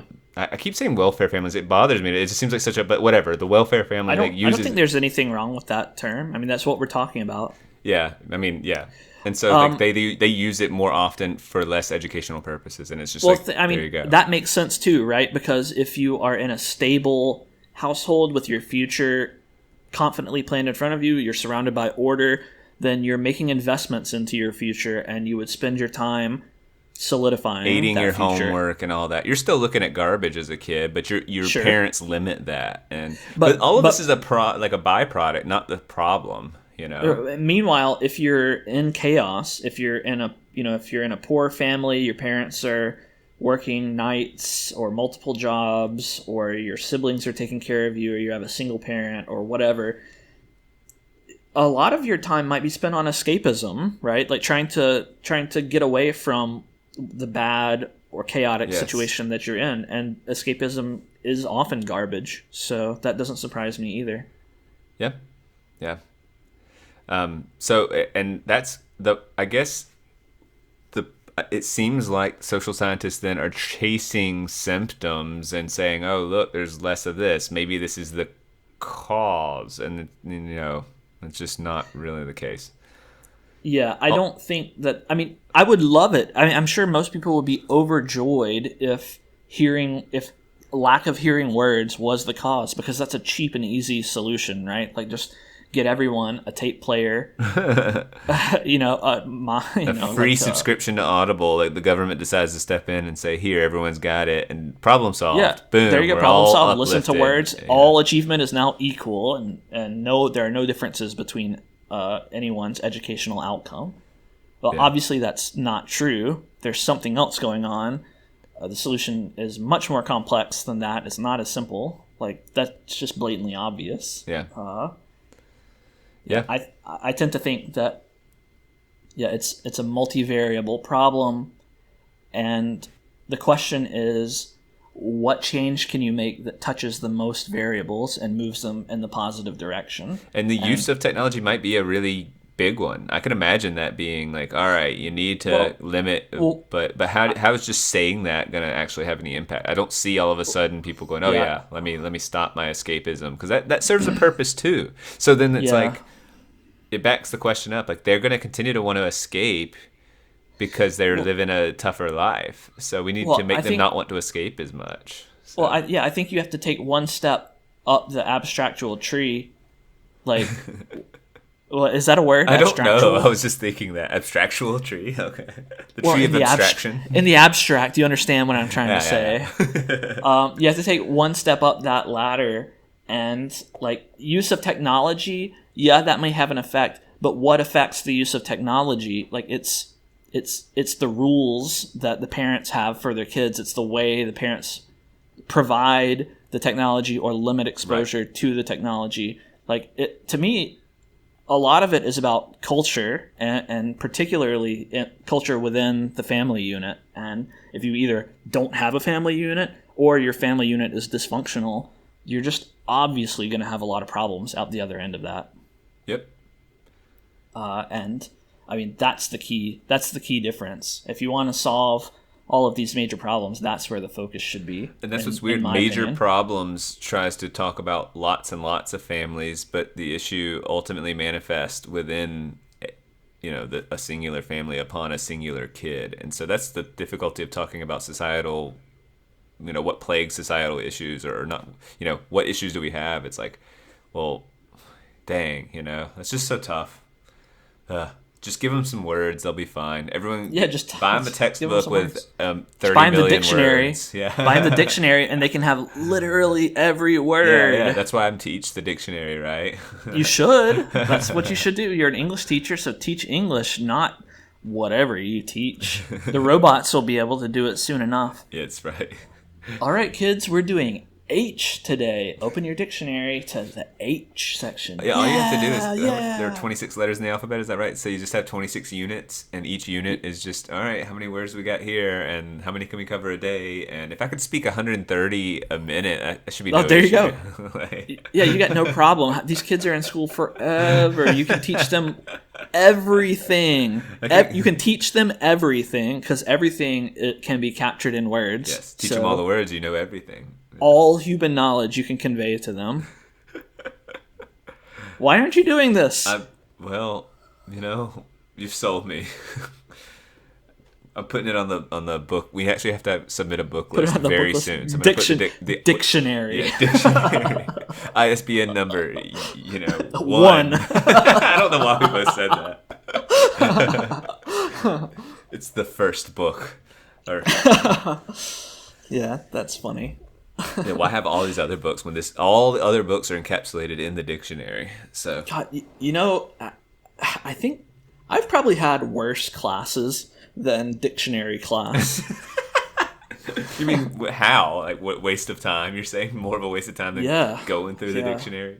I mean, at least if you're reading the dictionary, like, there are some surprises there. There's some words you haven't heard of. To keep it fresh, I would do the first letter of each alphabet, then the second, or the first word of each letter of the alphabet, like A, then B, then C, then D, and so on and so forth, and then repeat until I'm done. But instead of sticking with A, because just differentiating it will help you memorize it. Do you think so? Yeah, I guess you're right. All the A's would start to blur and be alphabetical. Yeah, you're probably right. But at the same time, when you finish a letter, that would be like, it would feel nice. That would be momentous, right? You'd be like, oh, we just finished. A's are done. A, F, or whatever. Finished it. But I think X is a short letter. That'll be an easy unit. Every school year gets really busy. Sometimes you don't get everything you want done. So at least, no matter where I stopped, I'd have a lot of each letter. Instead of going, oh my gosh, sorry, I don't get T, U, or or anything. whatever comes after that. So Yeah, there'd be a letter gap, and the some letter generation gap. would not know any words. What's a zebra? I don't Wait, know. I'm gonna Google this. How many letters is the average word? How many letters? What do you think? I think 5.7. I'm gonna guess 6. I'm just 4.7. It's 4.7. Oh, So it's close. 30 million. How many zeros is that? 3 0 0 0. Daniel zero, does zero, math. You're really expanding times- your area of knowledge here. You've done geometry and math. That's why I do these here. podcasts.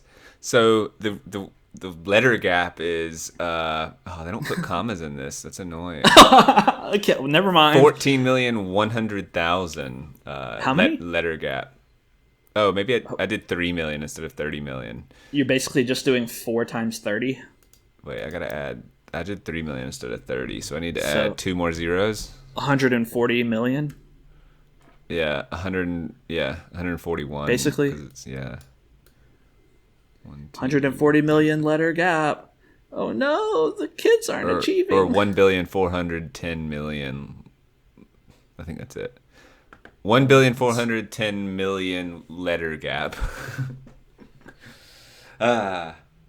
That's a lot of letters, man. Yeah. Those poor kids. But isn't that? I mean, I'm chuckling at that, but that's the sort of silliness that saying 30 million words. It's like, and that. Yeah, it's just a catchy title. You can just say 1.4 billion letter gap. It's just Yeah, they should. But at the end of the day, I think the convincing data is that there is a profound difference between sort of, I'll just say like well-to-do homes and not well-to-do homes. Like the welfare state's struggling across the board, and like whatever. Like how do you? Well, I think I think it would have been more interesting, and maybe in the actual book or study they did this, to have some classification of the words, like distinguish words spoken by the parents to the kid, because I think that would be a useful metric, right? How much conversation does the parents and kid have? Yeah, just interactions would be great. And Interactions, because it just seems obvious that the more interactions that a parent has with their kid, the better off the kid's going to be, right? Like, that just seems I think so. I think apparent. that's what it means to be a parent. Apparent, yeah. Kids need a lot of attention.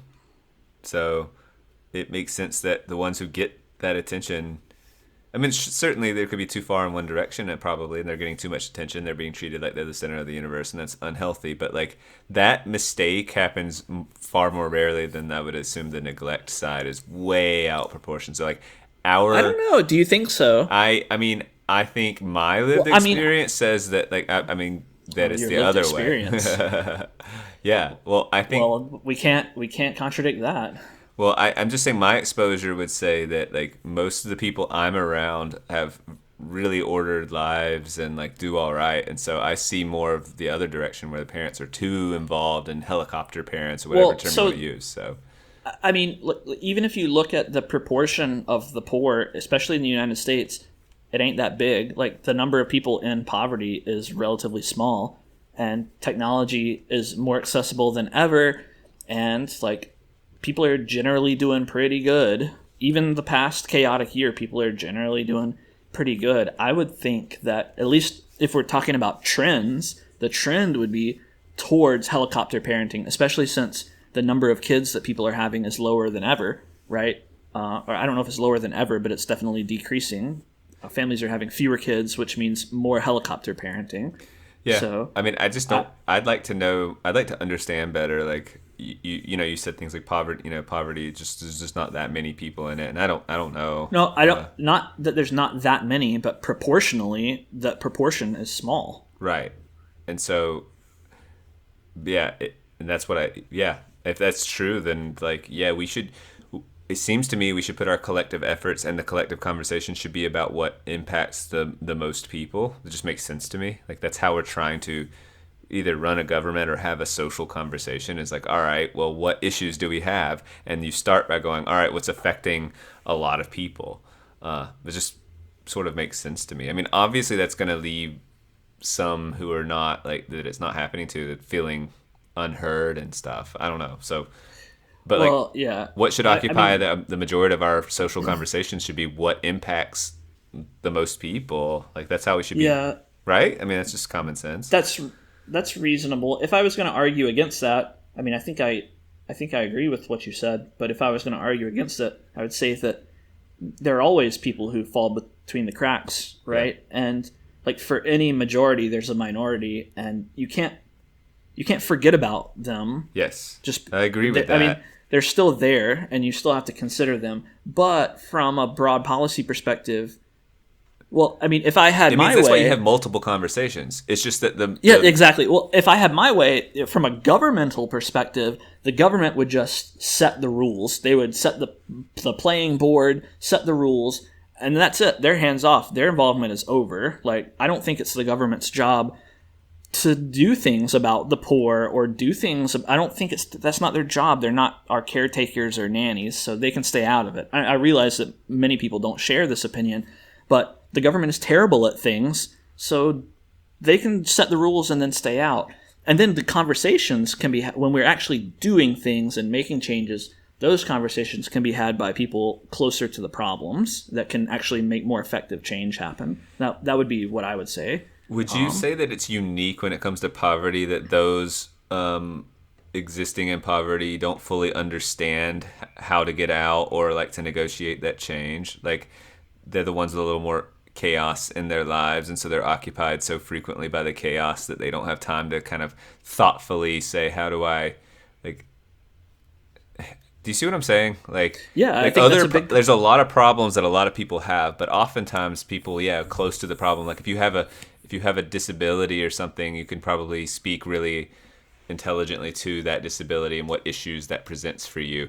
But if you're like living in a like poverty and like life's freaking chaotic and like, someone's like, all right, your turn to speak, how do you just might not have, it's like kids who get in trouble in class. They don't get out of bed and say, I want to make trouble today, but they just kind of are overwhelmed and chaotic, and like they just keep finding themselves in this pattern. So if I were to say to that kid, I mean, it's almost like I have to be more hands-on and say, hey, my guess is you don't want to get in trouble. Is that right? And they say, yeah. And like, so how can we work to get you out of this situation, this sort of pattern? They're probably going to at first not know what to say. They're just going, I don't know. Like, I just think you hate me or whatever. It's like, no, it's not that simple. I don't hate you. Or I hate you a little bit, but not as much as you think or whatever.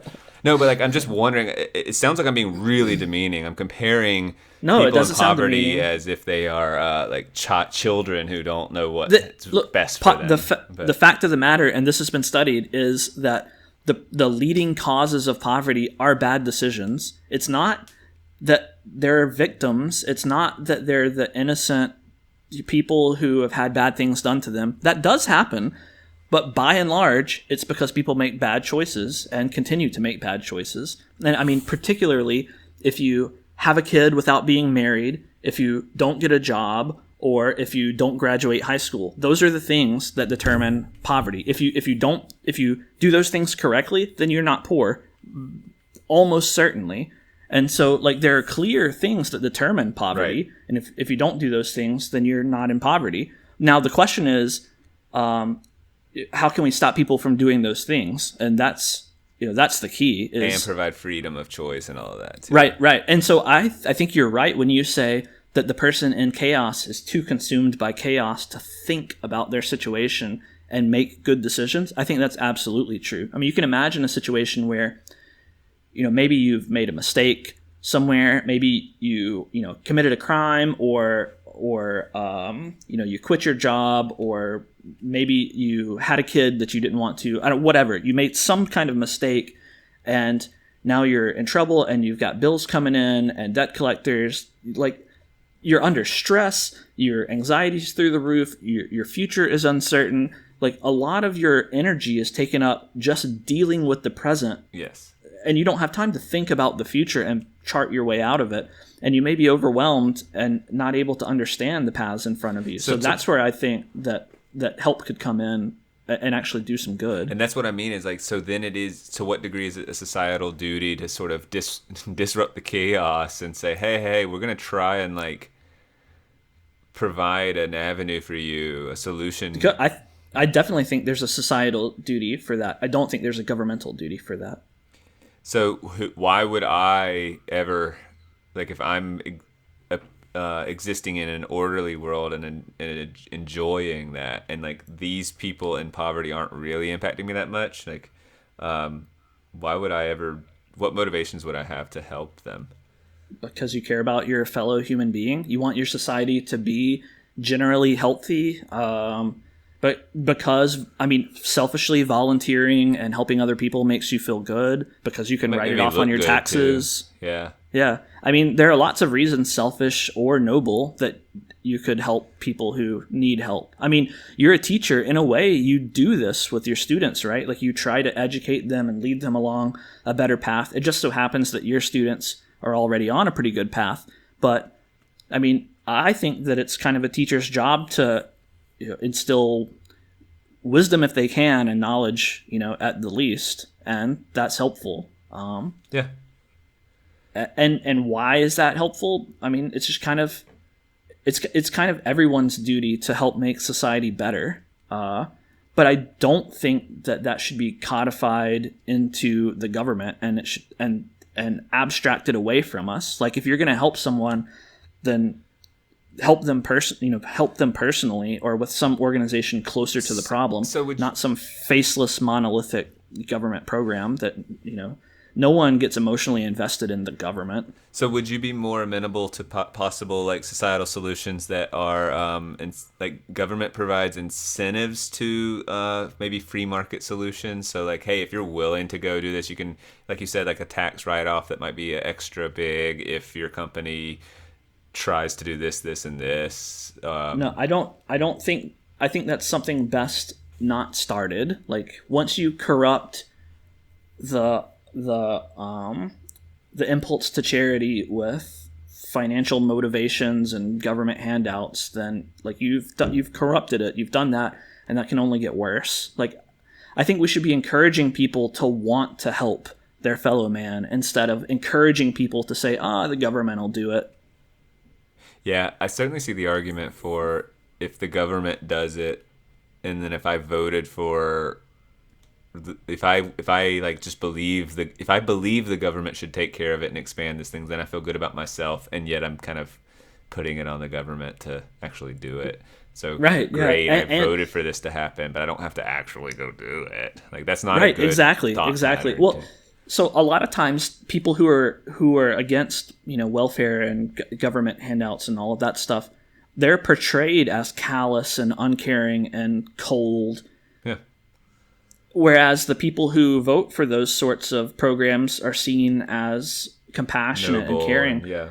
But honestly, I see it the other way around. Like, I think foisting that responsibility off onto this monolithic, uncaring, inefficient government, that like someone in Washington dictating the policies of inner cities across the country, that just seems so hands-off and uncaring to me. Whereas if you had a church or a community organization or a volunteer organization or a charity actually in the community who knows the people who need help and knows how to help them, that sounds like a way better investment of money. Like, instead of, like, I just paid my taxes, instead of paying thousands of dollars in taxes to the government, I would rather give money to a cause that I know is going to actually make a difference, or participate myself. That just sounds more appealing to me. But I think that we have all been trained that, we don't have to donate to charity or go volunteer because the government's going to take care of it. Like, people are getting welfare checks. No one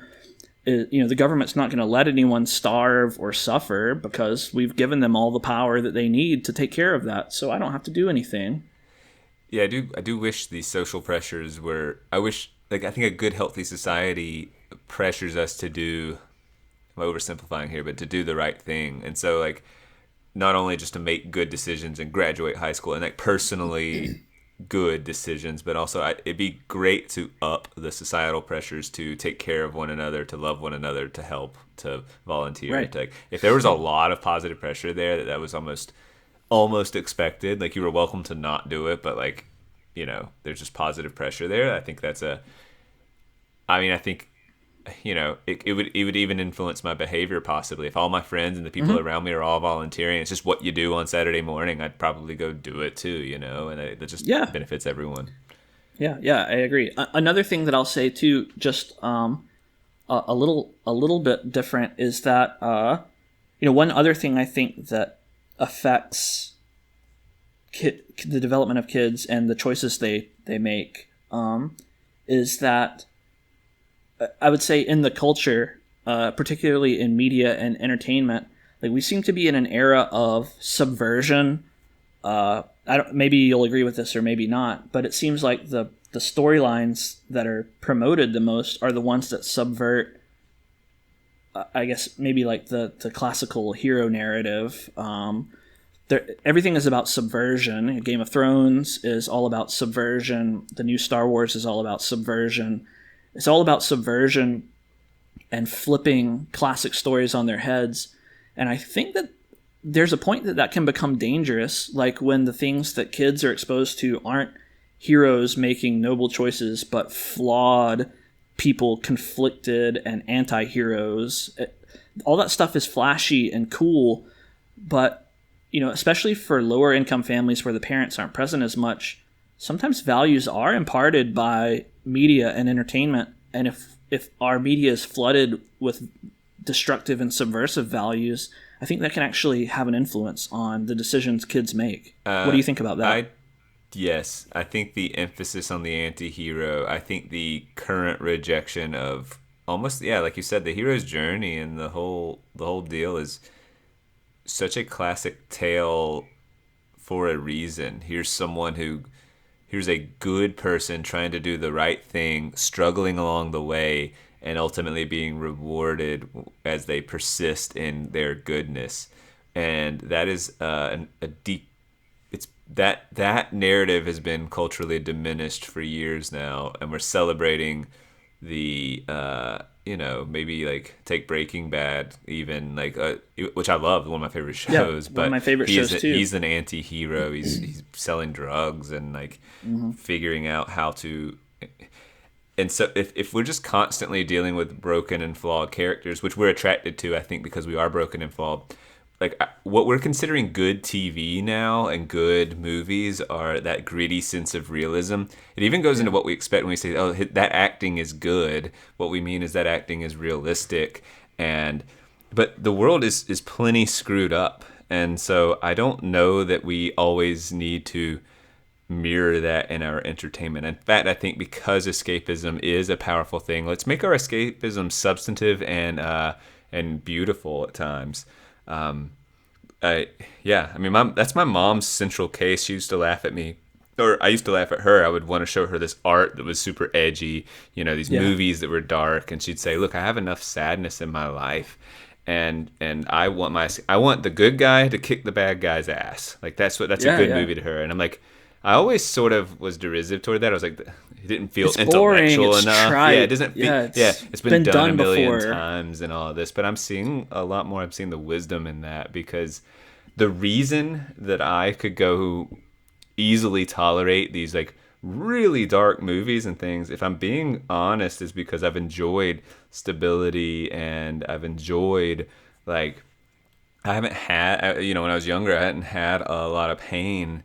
And lost loved ones, all that. And so it was almost like a spectator sport or I was watching all the pain of the world, and it was safe for me. But I understand more of where she's coming from. Why would I want to watch something when I've lived it to a degree, and I just want to see the good guy win, Like, good for her for recognizing that. No, I totally agree with that. I mean, I think that the fondness for edginess and subversion, like, it's explained by the novelty response, which is something, it's one of the foundational things that I think guides people's behavior is what's new, what's fresh, what's novel, and something that breaks tropes of storytelling, something that flips classic I haven't seen narrative. That before. Yeah, novelty is everything. It's what catches your attention and holds it.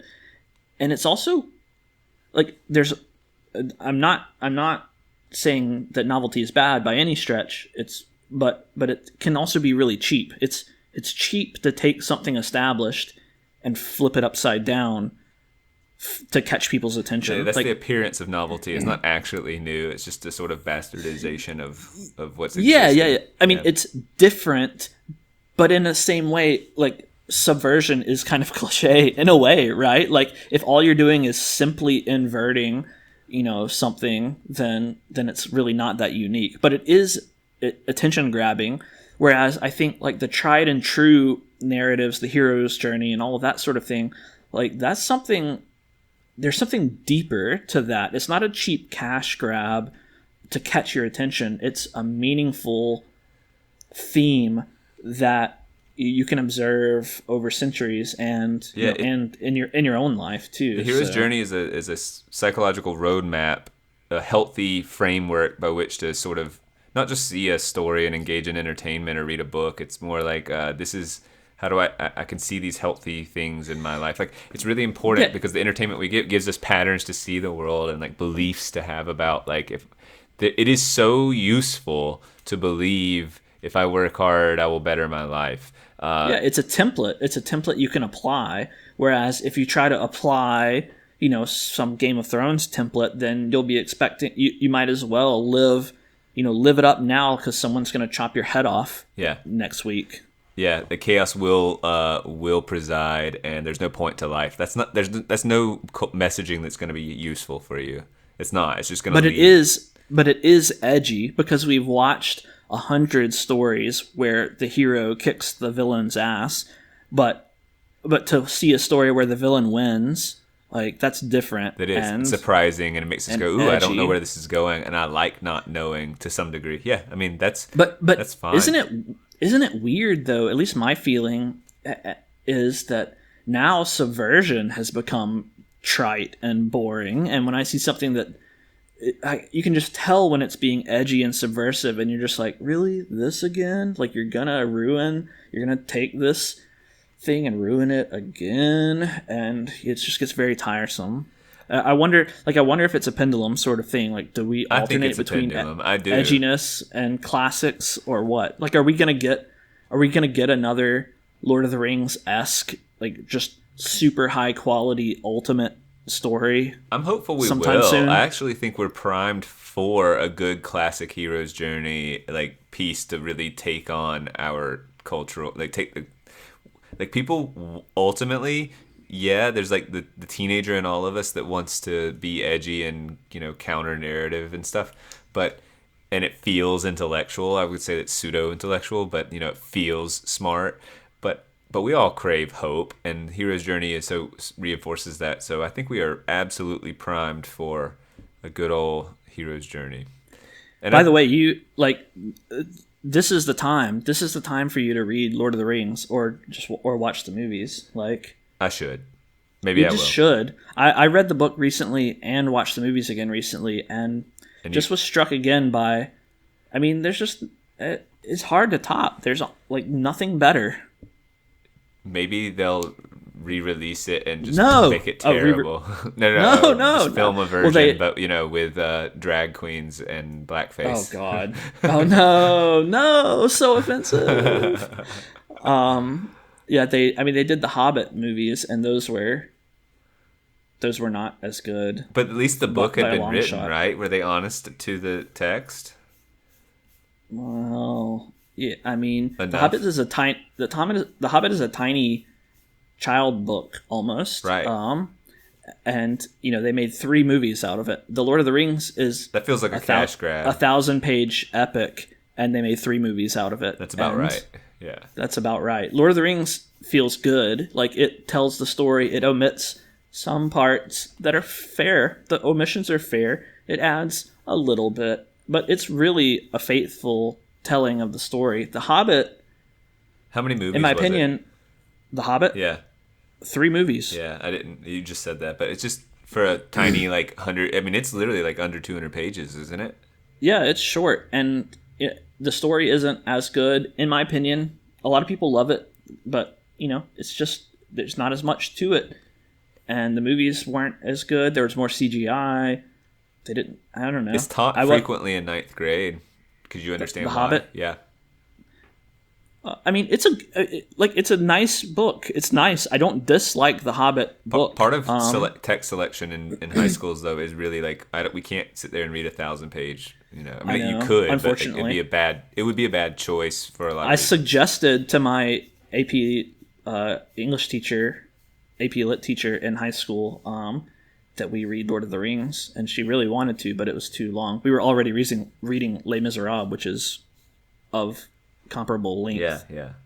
And so we couldn't read Lord of the Rings as well, which is just too bad. Yeah.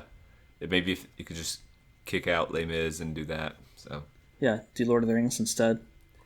Yeah, I really think you could make a case for that. So you should if you don't do the dictionary, that should be your fallback. But I guess technically, if you do the dictionary, you're doing Les Miserables and Lord of the Rings. Exactly. Two or all for one, and one for all. And one for all. That's probably a good line to end on.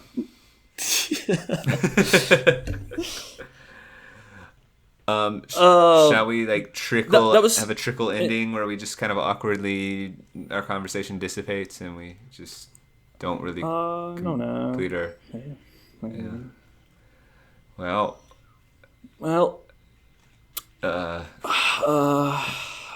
It was fun. It was fun. It was pretty fun. It was nice. That was okay. It was all right. That was all right. Bye. Bye.